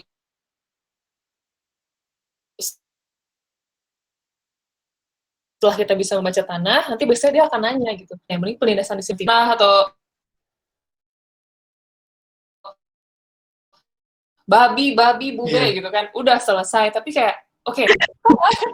Tapi kayak itu literasi kritis yang aku tahu dia sangat usung, dan bahkan jadi dia mendiskriminasi. Jadi bukan berarti kita dari kelas bawah kita tidak bisa calistung, kita tidak bisa berpikir kritis. Nah itu yang sangat aku kagumi sih, dan pengetahuan kritis itu seharusnya tidak eksklusif gitu. Dan pun kalau misalnya kita menggunakan jargon, tadi kan misalnya pendidikan kritis juga jargon sih, misalnya emansipatoris atau tadi penindasan. Kita nggak mungkin sih hidup tanpa istilah ya. Aku pikir itu makuin adalah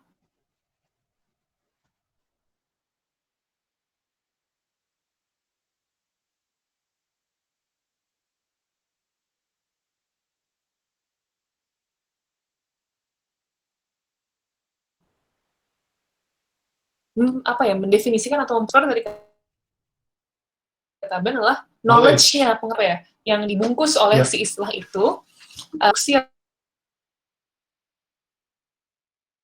atau dikembang. Aku rasa itu sih, karena susah banget kayak kita hidup tanpa jargon ya. Kalau gitu, lagi kan akhirnya jadi pertanyaan kenapa orang lain nggak mampu memahami apa yang kita bagi. Dan yang aku suka dari penjelasan Alfa dan bagaimana Alfa menjelaskan penjelasan atau struktur secara sangat mudah gitu ya. Nah, bagaimana pengetahuan yang kamu dapat selama ini, Alfa, itu juga dimiliki oleh banyak orang gitu, karena nggak cuma mahasiswa sosiologi kan yang layak untuk mengetahui bahwa ada penindasan struktural atau ada ketidakadilan, ada hal-hal yang struktur seperti ini. Nah, sebenarnya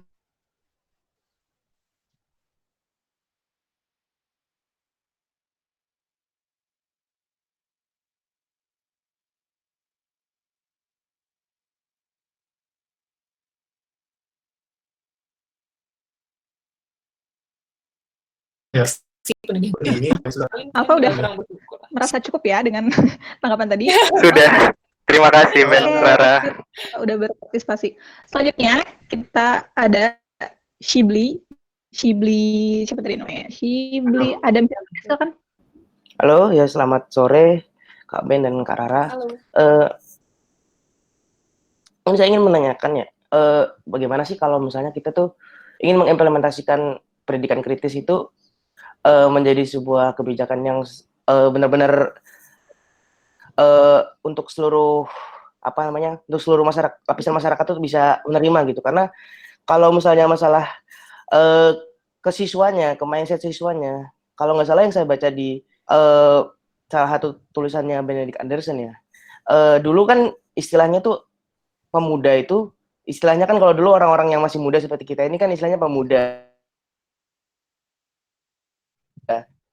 yang dia itu dikaitkan dengan semangat politik istilah yang berganti saat Orde Baru, yaitu remaja, di mana remaja lebih dikesankan kepada gaya hidup, lalu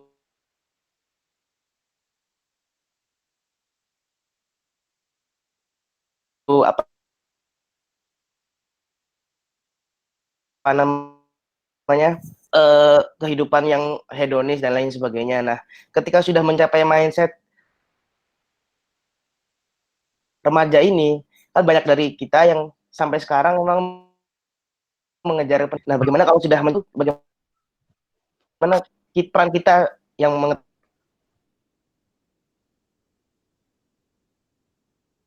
tidak keluarga mereka seperti itu. Terima kasih.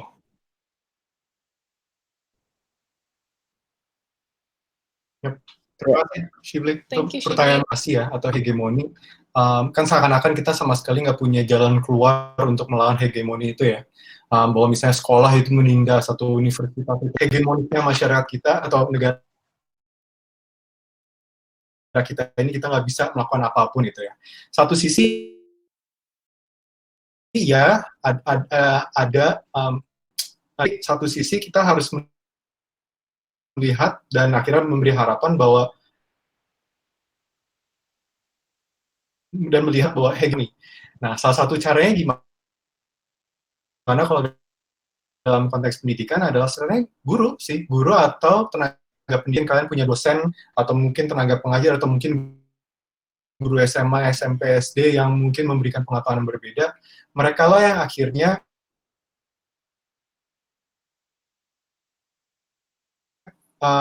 ini gitu. Makanya di sini kalau dalam konsep pendidikan tuh disebut teachers as gatekeepers, guru sebagai penjaga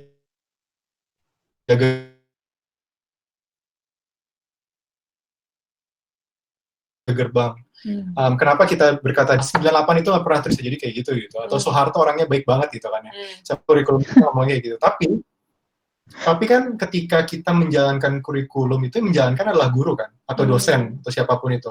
Mereka kan mampu menginterpretasi si kurikulumnya itu sendiri. Jadi makanya saya bilang tadi tenaga pengajar adalah jaga pintu atau penjaga gerbang itu sendiri. Mereka yang akhirnya membuka pintu terhadap pengetahuan atau menutup pintu terhadap pengetahuan itu sendiri. Makanya mereka yang mampu menginterpretasi pengetahuan apa yang sebenarnya yang terjadi, yang bergulir di dalam kelas kita ini gitu. Makanya akhirnya di sini pentingnya tenaga pengajar yang reflektif, yang kritis, yang memenuhi praksis ini untuk sekali lagi mengimplementasikan pendidikan-pendidikan kritis sih dalam keseharian mereka sih. Kalau secara kebijakan, wah ini berlayer banget sih, sangat-sangat berlapis. Karena kan kalau kita ngomongin pendidikan, kita sebenarnya ngomongin banyak hal, ada aspek ekonomi, ada aspek infrastruktur, kayak misalnya gini, kurikulum juga, pedagogi, jadi sebenarnya yang harus dirombak total ya kurikulum pastinya, karena kurikulum itu kan sangat ideologis ya, itulah yang berpihak pada siapa, menguntungkan apa, dan menyembunyikan informasi apa, segala macam. Nah, itu yang harus dirombak total. Nah, masalahnya, kurikulum sendiri itu tidak bisa hidup sendiri, dia akan diinterpretasi oleh tadi para gatekeepers, para guru gitu, atau para dosen. Dan kalau misalnya para tenaga pengajar tidak mampu, atau tidak memiliki modal-modal yang cukup untuk bisa menginterpretasi itu secara kritis atau tidak ingin juga itu tidak akan sampai gitu. Jadi kayak itu sulit juga, apalagi kalau misalnya dia sekolahnya tuh yang satu atap terus kayak mau ke sekolah naik jembatan, ya Allah, terus segala macam lah, itu hambatan-hambatan struktural juga kan sebenarnya pada pendidikan, bukan pendidikan doang, pendidikan saja gitu. Jadi banyak yang harus dipikirin gitu. Dan tapi sebenarnya kebijakan dari awal. Dan misalnya di New Zealand gitu ya, waktu kami sekolah tuh kami ada di satu research group kayak diskusi gitu ya, grup diskusi.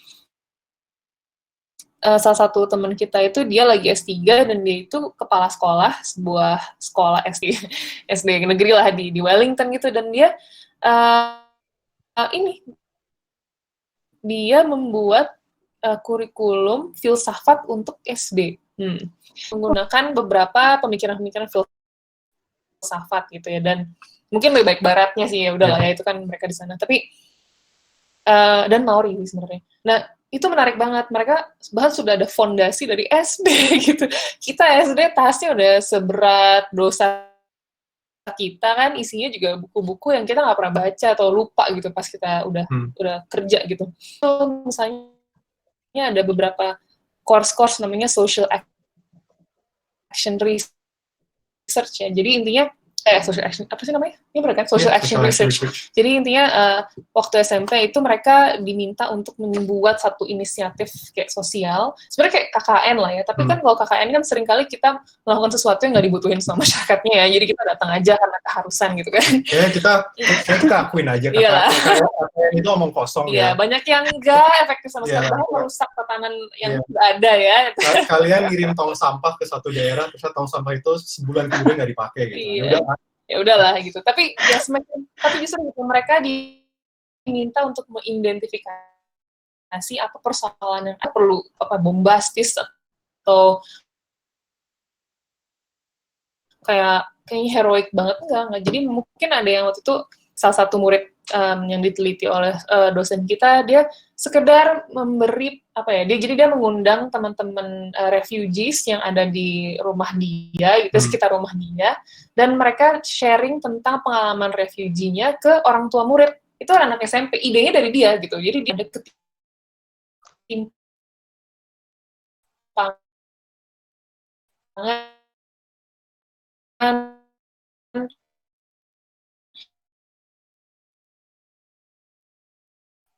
ada ketidakadilan itu sederhana itu, tapi fokus dari persoalan masyarakat, dari konteks gitu. Dan sederhana itu sebenarnya, cuman ya nggak tahu ya, kalau aku ngeliat merefleksikan sekarang pendidikan saat ini susah banget kalau misalnya mau dibuat tuh mulai dari mana? Jujur ya, mulai dari menciptakan retakan, menurut aku yang kata Ben tadi. Hanya dengan menciptakan retakan kita bisa membuktikan bahwa kebijakan-kebijakan yang tidak menguntungkan gitu, tidak menyeluruh. Jadi bisa kita retakin lewat guru, terhadap pengajar, teman-teman, bikin Zoom, bikin diskusi, dan dari situ kita bisa baru memunculkan perlawanan-perlawanan kecil yang semoga bisa jadi kayak modal pengetahuan kolektif untuk mendorong yang lebih struktural sih. Kita selalu berharap ya, kalau misalnya setiap kali ada yang diskusi-diskusi kayak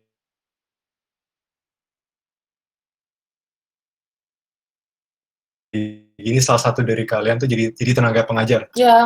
Apakah itu jadi guru di SD, SMP, SMA, selalu mengintervensi pengetahuan yang lebih, karena balik lagi ya, kita pengen mengubah kebijakan, tapi satu sisi kita juga harus terbuka terhadap realita bahwa kebijakan itu sangat terikat dengan kepentingan. Dan ketika misalnya pendidikan kritis ini sudah melawan kepentingan banyak orang, yang pasti kebijakan tersebut akan lebih merefleksikan kepentingan ekonomi seseorang ketimbang misalnya kepentingan yang lebih memanusiakan. Susah sih, karena ya aku sama hari ini kita nggak pernah tuh dipanggil Kementerian Pendidikan. Pasti kita kayak nggak pernah dapat undangan formal kayak gitu. Jadi mungkin kurang pakai YouTube gitu. Kurang CEO, CEO aja lah ya. Kurang jadi CEO of benang merah gitu. Yang penting ada CEO-nya kali ya. Nggak tahu sih. Tapi intinya kita masih sangat berjarak dan ya belum pernah terlibat atau diundang secara aktif sih. Jadi ya mungkin kita memang nggak diinginkan. Anjay. Iya, tapi bagus. Iya, terima kasih Kak Ben dan Kak Kara. Bagus sekali jawabannya. Oke, terima kasih pertanyaannya Shibli. Oke, mungkin aku bisa nge-sum up tadi pernyataan dari Kak Ben dan Kak Rara Sekar soal pertanyaannya Shibli. Kemarin aku dengar podcastnya Benang Merah, gitu aku nyatet omongannya Kak Ben yang bilang bahwa hegemoni itu tidak pernah sempurna, dominasi itu tidak pernah sempurna.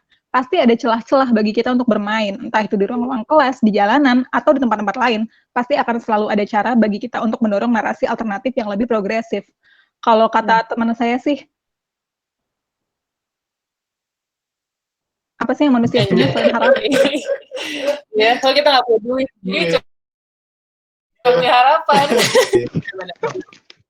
Benar, itu salah satu bentuk dari harapan dalam artian ya kita harus menerima realita bahwa negara ini memang sangat cukup proaktif dalam ingin menghilangkan hak kita, meredam banyak hal gitu ya. Tapi satu sisi juga kita hidup dan hidup pada kayaknya harapan dengan sendirinya sih. Itu sih. Oke, makasih untuk tanggapannya. Sekarang kita mungkin ke pertanyaan ketiga. Ada Brigita Silly, silakan dinyalain kamera dan speakernya. Banyak juga nanya ya. Oh, banyak juga nanya. Halo? Halo? Iya, bisa Ya. kedengaran. Silakan. Oh ya. Sebelumnya makasih banget buat LEM FIB UGM buat diskusi semacam ini, karena sebelumnya cuma baru bisa menyaksikan Bang Ben sama Mbak Rara lewat podcast dan Indo Progress. Jadi semacam ini benar-benar kayak akhirnya gitu loh punya kesempatan untuk ngobrol bareng dengan Bang Ben sama Mbak Rara. Ini pertanyaanku mungkin bakal mirip sama si Bli tadi sih, sama aku mau cerita tentang background pendidikan aku mungkin ya. Jadi aku tuh sekarang kuliah di UGM, jurusan pariwisata khususnya vokasi. Jadi kita diarahin untuk lebih ke praktik. Nah, selama masa kuliah itu, kita tuh diwajibin buat beberapa kali magang. Nah, selama magang ini, kan karena kita jurusan pariwisata, jadi kebanyakan lebih ke hotel ya. Kebanyakan teman-temanku sih, tapi aku enggak. Dan di hotel itu kita tuh udah magang, nggak dibayar, dan sering overtime.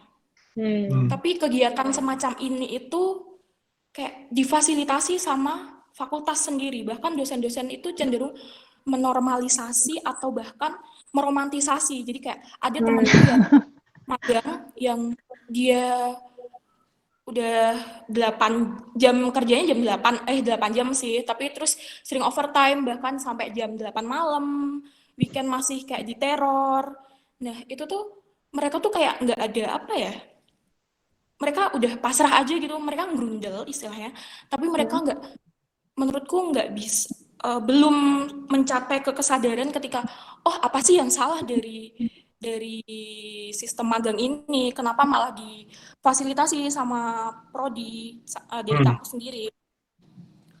Terus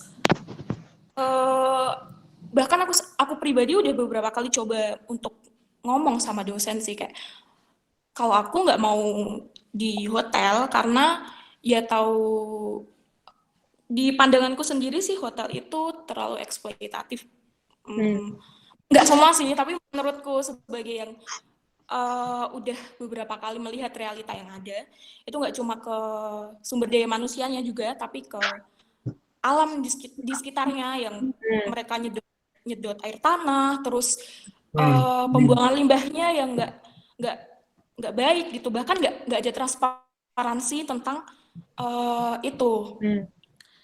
Terus dalam proses pembelajarannya sendiri pun mayoritas dosen-dosen itu cenderung apa ya, pikirannya tuh profit oriented banget, kayak ngasih tugas kuliah juga kayak yang aku kemarin baru dapat tuh kayak tugas UAS tentang manfaat Bandara Kulon Progo ke industri pariwisata. Kita nggak bisa menafikan itu, tapi ada hal-hal esensial lain seperti gimana sih masyarakat di sekitar situ yang terdampak secara nyata oleh pembangunan bandara itu. Itu sih, sama yang kedua tentang volunteerism ya, karena backgroundku sendiri dari pariwisata, aku melihat sendiri kayak masyarakat itu cenderung lebih ingin menyalurkan hasrat mereka untuk menolong, tapi nggak tepat sasaran. Kayak datang ke tempat terpencil, aku bawa ini yang bahkan itu belum tentu dibutuhin sama mereka. Kayak gitu. Kurangnya apa ya, kayak mungkin pendekatan lintas disipliner gitu kali ya. Kayak gitu sih. Terus gimana pendapat Bang Ben sama Mbak Rara tentang realitas itu? Gitu sih. Terima kasih. Oke, thank you, Siwi. kayaknya langsung aja ya jawab yang pertanyaan. Udah jawab sih, menanggapi juga. Kayaknya Siwi kamu cocok masuk antropologi deh. Pindah aja. Iya. Tapi cerita-cerita kayak kamu ya soal pemagang, itu tuh adalah cerita yang sering kita dengar juga di Serikat Sindikasi. Jadi kan aku sama Ben kan anggota Serikat Sindikasi ya. Kalau teman-teman nggak tahu itu adalah Serikat Pekerja Industri Kreatif dan Media untuk Demokrasi Panjang namanya. Tapi intinya kita sering dapat aduan atau keluhan-keluhan dari teman-teman pemagang karena pemagang itu dilihat bukan sebagai pekerja, ya nggak sih? Itu sebagai budak kan biasanya. Jadi biasanya dieksploitasi abis-abisan energinya, waktunya, kognitifnya, kemampuan kognitifnya, tapi nggak dibayar, dan juga tidak ada jaminan apa-apa. Jadi kalau misalnya ada tuh banyak cerita dari teman-teman pariwisata juga ya, yang kalau nggak salah dia di perhotelan, terus dia jadi apa namanya kulkas ya, bukan kulkas apa sih namanya, kayak freezer ya. Jadi dia tuh lagi masukin barang ke freezer satu hotel. Catering. Terus dia kunci di dalam freezernya itu. Dan itu dia kayak hampir mati bisa dibilang. Tapi itu dia nggak ada jaminan kesehatan, nggak ada jaminan keselamatan pekerja karena dia kondisinya waktu itu dia pemagang gitu. Jadi ini adalah cerita-cerita yang sering dialami oleh teman-teman vokasi sebenarnya. Nah ini kalau kita pendidikan, ya kan pendidikan itu mereplikasi ketimpangan gitu. Teman-teman yang lulus dari vokasi malah jadi bisa dibilang kesempatan untuk bisa sukses tanpa harus perlu dieksploitasi lebih panjang itu lebih dikit ketimbang teman-teman yang lulus S1 GM jurusan kedokteran gitu misalnya. Kayak itu jelas banget terlihat dan itu yang menurut kami itu problematis. Dan akhirnya kita bisa lihat di sini tadi dari contohnya Siwi tadi bahwa pendidikan itu ya bisa dibilang turut memutar roda penindasan. Bukan sekedar turut memutar, tapi menormalisasi, membiarkan penindasan itu sendiri. Jadi pendidikan itu bukan justru menantang itu semua, tapi hanya sekedar merefleksikan apa yang ada dalam masyarakat, mengafirmasinya, dan sekali lagi menjalankannya lagi, dan melihat bahwa ya itu memang kehidupan normal. Dan itu sekali lagi itu yang kita takutkan ketika pendidikan itu hanya dikerucutkan semakin ke arah ekonomi semata saja. Bahkan dosen-dosen, bahkan teman-temanmu Siwi, bahkan mereka tidak mampu untuk bertanya apa yang salah. Ya mereka tidak mampu bertanya apa yang salah karena tidak diberikan pengetahuan dan tools-toolsnya untuk bertanya tersebut gitu. Dan makanya tadi dibutuhkan pengetahuan-pengetahuan tentang penindasan struktural segala macam agar mereka bisa memahami tentang apa yang terjadi di sekitar mereka ini termasuk tenaga kerjaan segala macam itu. Dan makanya ini yang kita lihat sebagai problematis dalam pendidikan yang hanya difokuskan ke ekonomi semata. Nah, apa yang bisa kamu lakukan saat ini? Tadi kan kita sedikit membicarakan konseptual. Saran kami adalah gabung serikat. Itu adalah pernyataan kayak kita nggak mau dorong bahwa ya gabung serikat kalian demo di jalan enggak. Tujuan kalian biar dapat perlindungan. Tujuan dari serikat itu bukan hanya sekedar kalian demo setiap 1 Mei. Enggak, tujuan serikat adalah kalian agar dapat perlindungan dan ada teman-teman yang mengadvokasi hak-hak kalian. Itu tujuan dari serikat. Ketika kita berdiri sendiri, kita akan dipenuhi oleh ketakutan dan ketidakpastian. Makanya kita harus melakukan ini secara bersama. Tadi yang praktis secara kolektif sih sebenarnya. Kalau buat aku sama Ben sih, ya itu berserikat atau gabung suatu komunitas yang secara politis punya arah social justice gitu ya. Itu adalah kita berusaha untuk berpraktis secara kolektif untuk mengubah sesuatu secara struktural gitu. Jadi di serikat sindikasi aku nggak tahu kalau ada serikat apa ya di Jogja nggak gitu kenal gitu, tapi cari yang bisa menaungi teman-teman gitu sebagai belum pekerja tapi pemagang segala macam. Kalau di sindikasi sih kita ada sih namanya anggota muda kalau nggak salah. Jadi buat teman-teman yang masih magang segala macam yang belum lulus tapi udah masuk ke dunia kerja gitu, itu kita juga mengadvokasi karena itu penting banget. Dan sebenarnya ya kalau misalnya dosenmu kritis gitu ya atau sekolahmu kritis, yang harusnya mulai melakukan kontrak yang lebih memanusiakan pekerjanya. Jadi kayak misalnya kalian pemagang ada tuh kayak kesepakatan misalnya dapat apa namanya apa sih misalnya jam kerjanya sekian.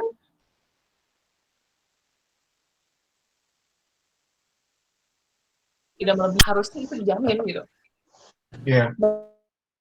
Bukan menormalisasi atau meromantisasi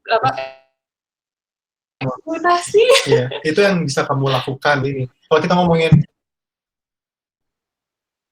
relasi kamu sama dosen, ya udahlah ya. Dosen tuh di Indonesia sangat hierarkis, mereka merasa dirinya tahu segalanya, dan ketika ada murid nantang mereka, belum tentu mereka ingin terbuka terhadap hal itu.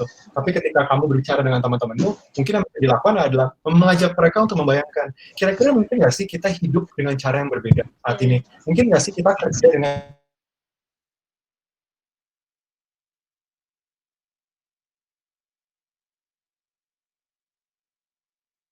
cara yang berbeda. Jadi memanusiakan mereka sih bahwa, oh ya, mungkin ada cara hidup yang lebih memanusiakan ini, dan kira mereka refleksi terhadap keadaan sekarang, dan diharapkan mereka bergerak untuk melakukan sesuatu dari situ. Itu sih kayak, itu cara, sekali lagi kita ngomongnya seakan-akan mudah ya, sebenarnya nggak mudah ya, ini susah banget, karena sekali lagi itu tadi yang bagaimana pengetahuan itu telah dinormalisasi, itu udah terpatri banget dalam pemikiran kita, dan sulit sekali untuk menantang pengetahuan itu. Tapi kita bilang nggak mampu, bukannya tidak mampu, tapi membutuhkan waktu untuk selalu menantang pengetahuan itu.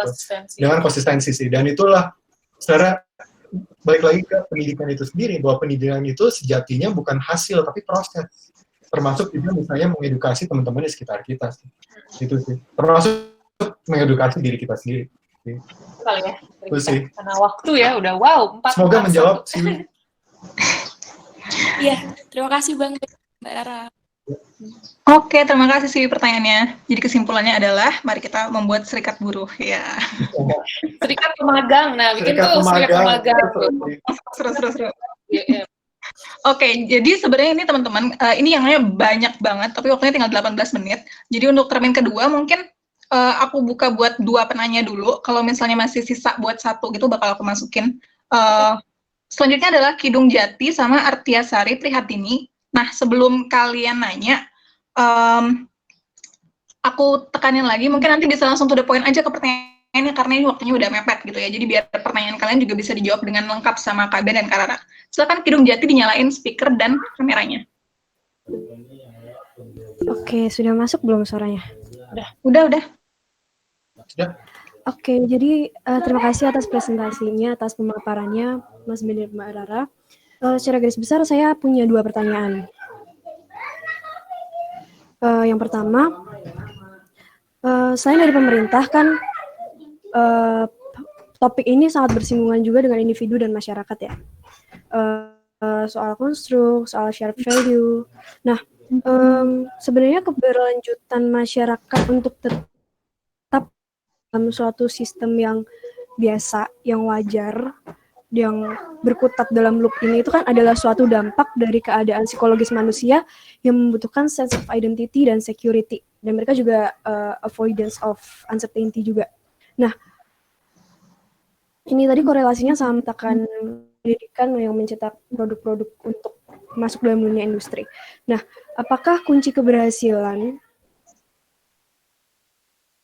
dari pendidikan kritis itu perlu untuk melampaui hal ini, hal-hal psychological state ini?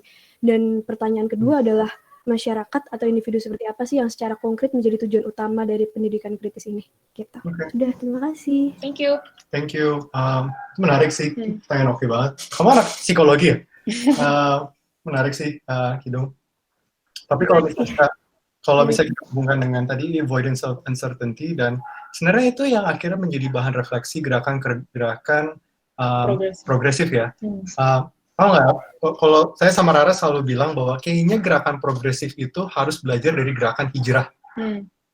Kenapa? Karena gerakan hijrah itu mampu memberikan certainty di masa depan. Di akhirat? Di akhirat. Kita nggak bisa. Dan kita nggak bisa.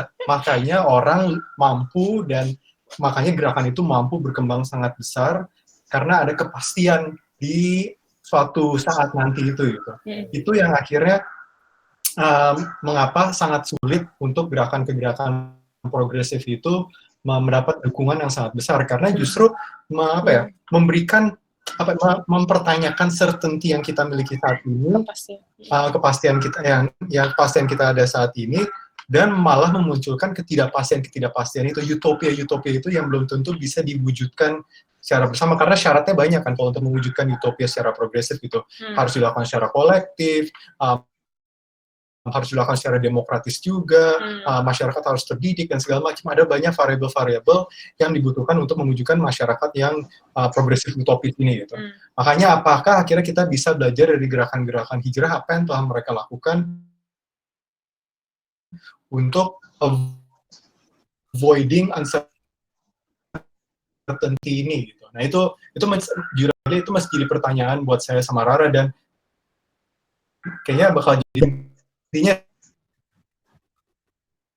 sih itu sih kayak ya sangat sulit untuk progresif karena ya masyarakat lebih ingin kepastian. Kita kebetulan banget lagi melakukan penelitian tentang buruh yang rentan ya saat ini. Salah satu cerita semua buruh rentan.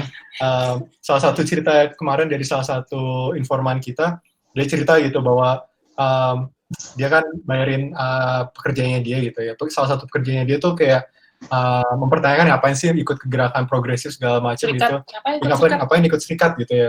Mereka nggak bisa ngasih kepastian apapun. Sedangkan kalau misalnya saya kerja buat perusahaan segala macam, ya saya pasti dapat uang gitu. Sedangkan kalau misalnya saya ikut gerakan progresif atau serikat atau apapun itu ngasih kepastian apa sih? Jadi itu yang sebenarnya menjadi bahan refleksi tadi untuk gerakan-gerakan progresif kita.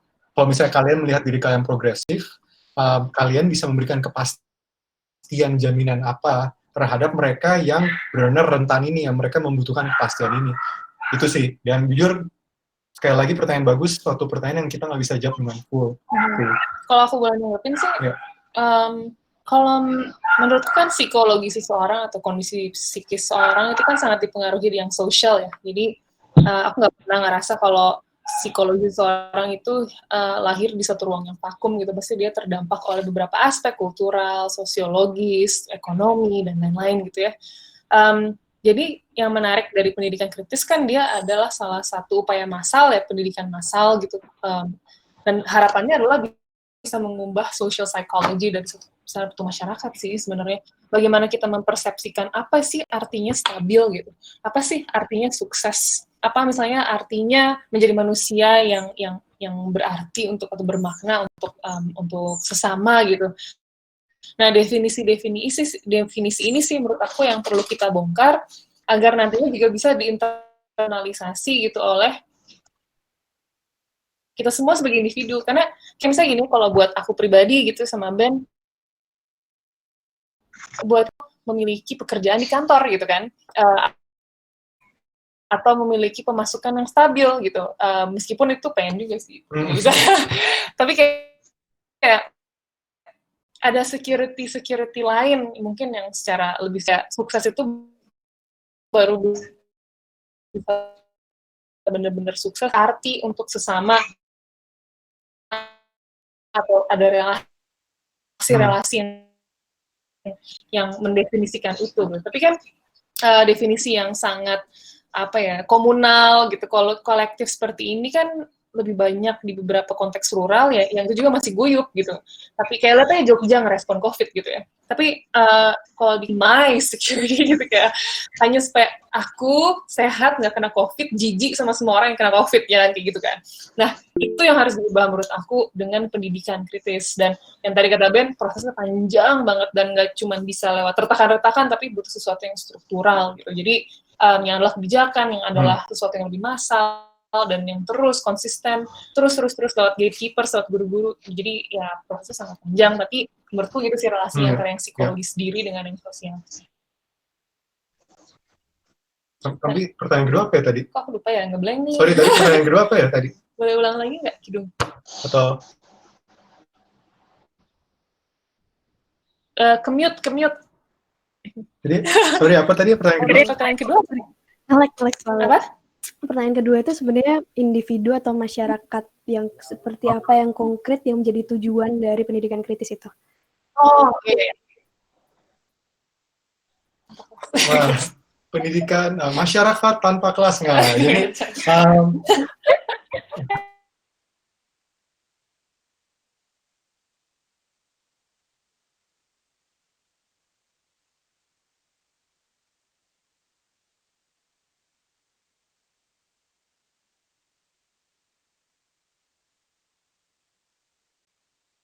itu kayak jargonnya besar banget, nggak tertinggal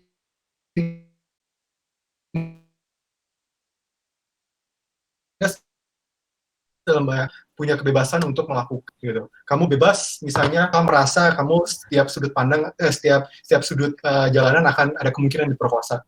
Itu salah satunya kalau misalnya dari kacamata gender. Atau misalnya ketika kamu sebagai pekerja gitu, bahwa kamu merasa bahwa kamu berkontribusi ke masyarakat, tapi juga mendapatkan jaminan bahwa kerjaan kamu ini memang ada suatu hal yang menghasilkan, bahwa bukan untuk saat ini saja tapi untuk kedepannya juga gitu, bahwa tiba-tiba kamu nggak akan di PHK atau misalnya kamu akan dilepaskan tanpa ada jaminan apapun, bahwa kamu setiap bulannya masih bisa bayar asuransi mungkin, atau bahkan ada waktu untuk keluargamu, nggak kerja di 10 jam sehari dan lain sebagainya. Jadi ini sangat utopis ya memang, tapi tujuan dari utopia ini adalah agar, nggak tahu apakah suatu hari atau enggak, tapi paling tidak kita ada tujuan dan kita bisa merefleksikan apa yang kurang dari kegiatan kita saat ini atau masyarakat kita saat ini sih. Itu sih.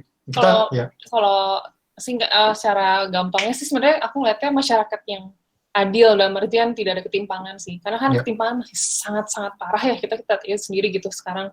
Jadi bagaimana mengurangi ketimpangan itu gitu dengan pendidikan kritis dan juga menciptakan masyarakat yang empatik dan juga memiliki semangat kolektif sih. Itu sih menurut aku yang jadi kolektif itu untuk menantang individualisasi ya tadi dan kompetisi dan segala macam itu, yang kebetulan aku sama Ben lebih memilih untuk punya masyarakat yang nilai yang diusungnya adalah nilai kolektif, komunal gitu, dan empatik, gimana kita bisa lebih inklusif gitu. Jadi nggak membedakan karena dia beda agama, sorry lo nggak bisa memimpin kita gitu. Kayak gitu-gitu tuh, itu kan eksklusif banget, dan itu yang mau dibongkar gitu oleh pendidikan kritis di dalam masyarakat. Itu sih singkatnya. Iya sih, itu singkatnya sih. Tapi ya panjang kalau ngomongin utopia tuh kayak kalau ngomongin utopia panjang banget ya, tapi kurang lebih gitu. Seru. Semua orang pasti punya utopianya masing-masing. Oke, gitu Kidung, sudah jelas. Gimana tanggapannya? Terima kasih. Yap, mantap. Lagi nge-lag ya? Kayak nge-lag ya. Mantap, terima kasih. Terima kasih juga pertanyaannya Kidung. Nah, ini ada pertanyaan dari Artiasari Prihatdini. Mungkin ini pertanyaan menarik. Artiasari Prihatdini mungkin gimana nih Kak? Mau minta dia untuk itu atau Kakak bisa baca aja? Boleh baca ya. Kita bacain ya dari aku anak MIPA dengan sudut pandang anak eksak. Untuk mengukur kualitas pendidikan di Indonesia di hari ini aja udah banyak kendala. Mudahnya UNAS aja dianggap kurang merepresentasikan apa yang dipelajari dan apa yang harus dipelajari murid seluruh Indonesia. Ya, dengan pendidikan kritis ini gimana ujiannya, apa standarnya, gimana negara memastikan kualitas di Jawa dan luar Jawa itu sama. Bukankah kritis itu tadi dikatakan berpihak? Terima kasih sebelumnya. Oke, berarti standarisasi ya. Ini pelajaran kamu banget. Yang pasti kita butuh standarisasi dalam artian kita butuh membaca, menulis, berhitung. Itu kayak standar, itu bottom line gitu kan ya. Tapi selain standarisasi kita juga butuh kontekstualisasi. Misalnya sekarang gini, salah satu cerita yang paling sering saya gunakan adalah ketika waktu itu saya lagi ada kerjaan di Papua. Jadi waktu itu saya ada di Antah Berantah Pegunungan Papua, satu desa kecil, dan entah gimana, pokoknya ada salah satu anak muda seumuran kalian di sana baru pulang kembali ke kampungnya ini, dia kuliah di Bandung, dan kuliahnya itu adalah ilmu komputer gitu. Terusnya wah keren juga, kamu kuliah ilmu komputer dapat beasiswa atau gimana? Ya dapat beasiswa dari provinsi gitu untuk kuliah di sana. Oh keren banget. Oh yaudah berarti sekarang kali ini berarti enak dong, gampang dapat kerjaan. Sekarang lagi ngapain? Ya sebenarnya udah lulus tahun Kak gitu, tapi sekarang ya kerjaan saya ngawonin babi gitu. Berarti kan pengetahuannya dia itu yang dia dapat dari luar Papua ini atau yang di Jawa ini, waktu itu dia sekolahnya di Bandung, kuliahnya di Bandung, tidak sesuai dengan konteks kebutuhan masyarakatnya dia gitu, atau tempat tinggalnya dia ini gitu. Sekali lagi ya, dia butuh untuk membaca, menulis, berhitung, dan lain sebagainya, tapi turunan-turunan dari itu, pengetahuan-pengetahuan yang dikembangkan dari kemampuan standarnya itu untuk apa? Kalau misalnya emang nggak bisa digunakan dalam kesehariannya dia gitu. Jadi, ada standarnya, tapi standarnya itu kemudian harus bisa dikontekstualkan, dan akhirnya kalau misalnya kita ngomongin untuk memastikan kualitas, berarti kita juga harus melihat tentang apa dampak dari pendidikan itu, apakah pendidikan itu telah meningkatkan kualitas hidupnya. Jadi ketimbang kita melihatnya dari kualitas pendidikan, ya kita melihat dari apa dampak dari pendidikan itu ke kualitas kehidupannya itu sendiri gitu. Jadi itu yang menjadi patokannya, ketimbang sih apakah nih orang sudah belajar tentang sejarah Indonesia, apakah nih orang sudah belajar tentang fisika atau kimia atau segala macam. Ketimbang kita mempertanyakan itu, kita mending mempertanyakan apakah pendidikan yang telah dia dapat berguna atau tidak untuk dia dan masyarakat sekitarnya sih. Intinya sih pendidikan kritis itu bukan jurusan ya, maksudnya bukan kayak aku studi pendidikan kritis gimana nih dinilainya, bukan, tapi dia adalah satu semacam kerangka berpikir gitu, kerangka dan metodologi di dalam melakukan pendidikan.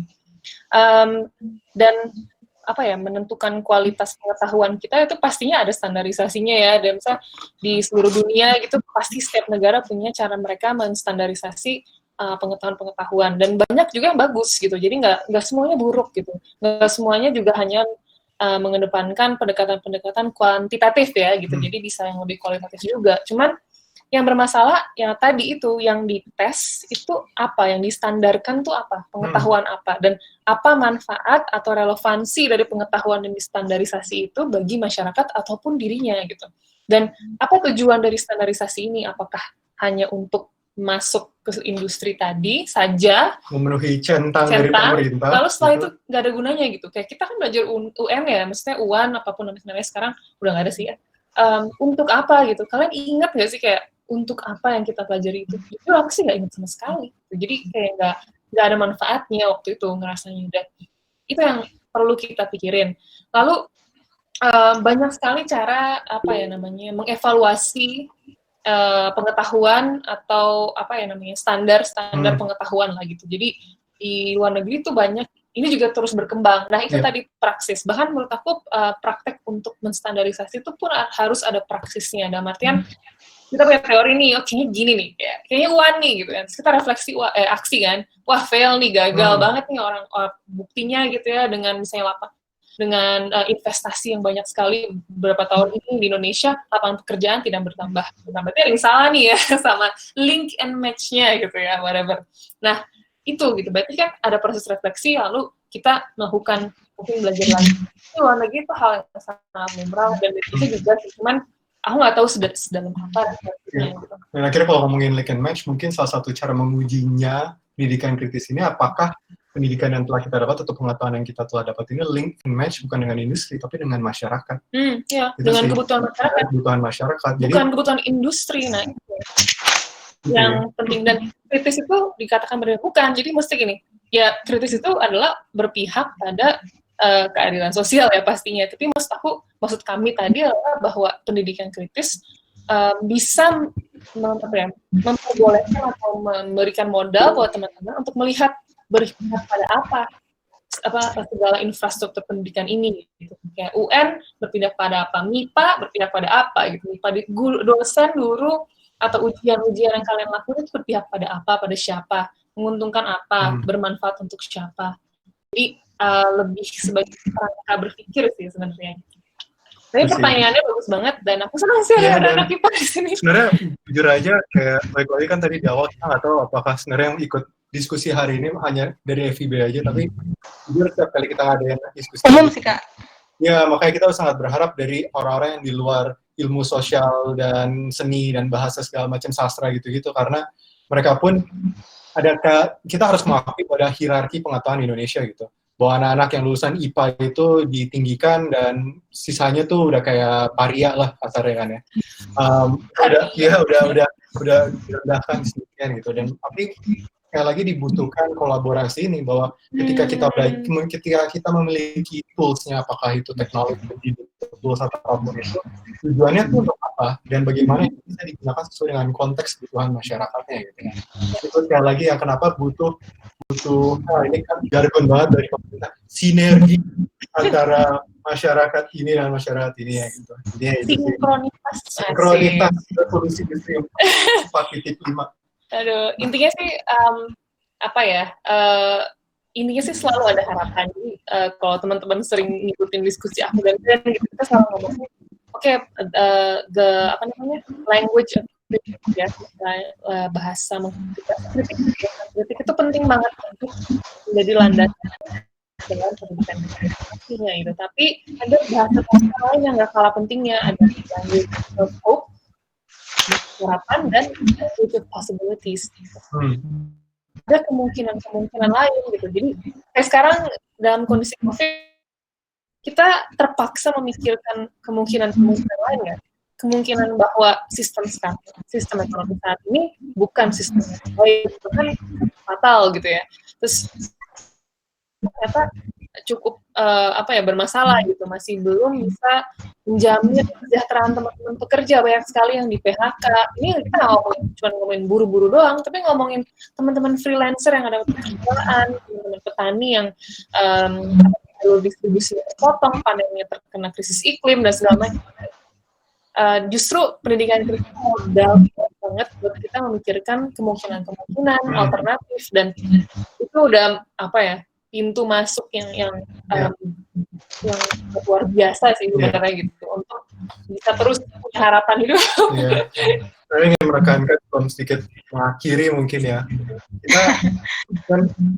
Kita saat ini melihat bahwa COVID sangat menghancurkan kehidupan kita gitu ya. Dan kita pengen segera sebisa mungkin kembali ke normal gitu kan ya. Tapi kita jangan lupa kenapa kita ada di dalam kehancuran ini, karena kehidupan normal kita itu. Karena kehidupan normal sebelum ini semua yang eksploitatif, yang bikin kita semua kita kehidupan normal itulah yang akhirnya menyebabkan kehancuran ini. Dan seharusnya setelah COVID ini dan di masa COVID ini kita memikirkan apa normal yang baru, menginginkan dunia seperti apa yang kita inginkan. Dan disitulah akhirnya peran pendidikan kritis untuk memberikan suatu kerangka berpikir bisa dibawa kemana kehidupan kita setelah COVID ini. Itu sih. Paling itu. Oke, keren banget. Di sini ada banyak banget yang masih nanya, cuma sorry banget ini udah jam 5. Kita tentunya harus menghormati panitia yang membuat jadwal, kita juga harus menghormati Kak Ben dan Kak Rara yang waktunya pasti bukan cuma buat kita doang gitu. Mungkin untuk menyimpulkan, saya ngasih kesimpulan sedikit sebagai moderator. Jadi pedagogi kritis itu yang di sini yang banyak dibahas sama Kak Ben dan Kak Rara adalah pedagogi kritisnya si Paulo Freire, seorang ahli pedagogi kritis dari Amerika Selatan, yang intinya adalah bertujuan untuk membebaskan manusia dari berbagai bentuk penindasan dengan cara berpikir kritis. Kenapa sih kita mempelajari apa yang kita pelajari? Kenapa kita mempunyai value-value, sistem berpikir, diskursus-diskursus yang sekarang diajarkan di sekolah-sekolah kayak gitu. Nah, mungkin kalau misalnya mendengar pembicaraan dari Kak Ben dan Kak Rara tadi, mungkin kayak bakal ada yang bilang bahwa utopis gitu. Kayak, emang manusia bisa selamanya bebas dari penindasan. Cuma mungkin saya pengen ngutip kata-kata Kak Rara Sekar di podcast Benang Merah kemarin. Kak Rara Sekar bilang bahwa pendidikan saat ini membuat kita tidak bisa memiliki imajinasi politik dan imajinasi sosial yang kaya. Founding fathers kita dulu mampu menciptakan imajinasi politik utopis yang bold dan visioner dalam pernyataan-pernyataan mereka, dari teks proklamasi dan sebagainya. Kita sekarang hidup dalam sistem yang membuat manusia bahkan takut untuk bertanya, pengondisian macam apa sih yang mereduksi kita sekadar menjadi homo economicus gitu. Mungkin ini pertanyaan refleksi lagi, karena kita hari ini sedang mencoba untuk menerapkan praksis ya. Jadi refleksi untuk kita semua peserta diskusi hari ini. Nah, mungkin untuk makasih Mas Fikri. Mungkin untuk Kak Rara dan Kak Ben, adakah closing statement buat 100 lebih peserta di sini? Gagalkan Omnibus Law. Gagalkan Omnibus Law. Turun ke jalan. Ya, kalau dari mungkin praksis itu kunci sih. Praksis itu kunci, dan untuk apapun yang teman-teman sedang kerjain, sedang pelajari, sedang lakukan, sedang mengaktualisasi, dan ingat praksis yang kolektif, hanya praksis yang kolektif yang bisa benar-benar mengubah kebijakan tatanan yang menindas ya struktural gitu. Jadi kalau mau melakukan perubahan sosial yang bermakna, kita harus berkolektif gitu, berkomunitas, berserikat lah istilahnya gitu. Apapun bentuk serikatnya, bentuk kolektifnya ya itu yang harus dilakukan. Harus dilakukan oleh teman-teman yang sering banget atau sedang mendalami pikiran kritis. Intinya nggak bisa sendiri, nggak bisa cuma kayak instant story atau nge-tweet atau apa, itu bisa, itu salah satu kayak. Tapi ingat kita harus berkolektif untuk benar-benar menciptakan perubahan yang jangka panjang yang benar-benar bisa berdampak. Ya. Sedikit memberi harapan, jangan pernah lupa bahwa hegemoni itu tidaklah absolut. Kalau ada ruang kita mengikuti, itu aja sih. Oke, terima kasih. Keren banget Kak Ben dan Kak Rara. Hari ini diskusinya sangat insightful. Untuk teman-teman yang lain, mungkin ada banyak pertanyaan yang nggak terjawab, tapi ingatlah bahwa jawaban tidak hanya ditemukan dari sesi ini. Temukanlah jawaban-jawaban di luar sana. Mungkin bisa dengan Paulo Freire, mungkin bisa dengan berdiskusi dengan teman-temannya yang lain gitu. Terima kasih banyak. Terima kasih banyak Kak Ben. Terima kasih banyak. Sukses terus ya. Stay healthy. Ya, sehat-sehat sama-sama, semuanya. Selamat Hari Waisak untuk teman-teman yang merayakan. Ya, selamat Hari Waisak. Bye. Bye. Bye.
Oke dari San, salam balik untuk SAUP. Semoga kawan-kawan bisa kolaborasi ya kita.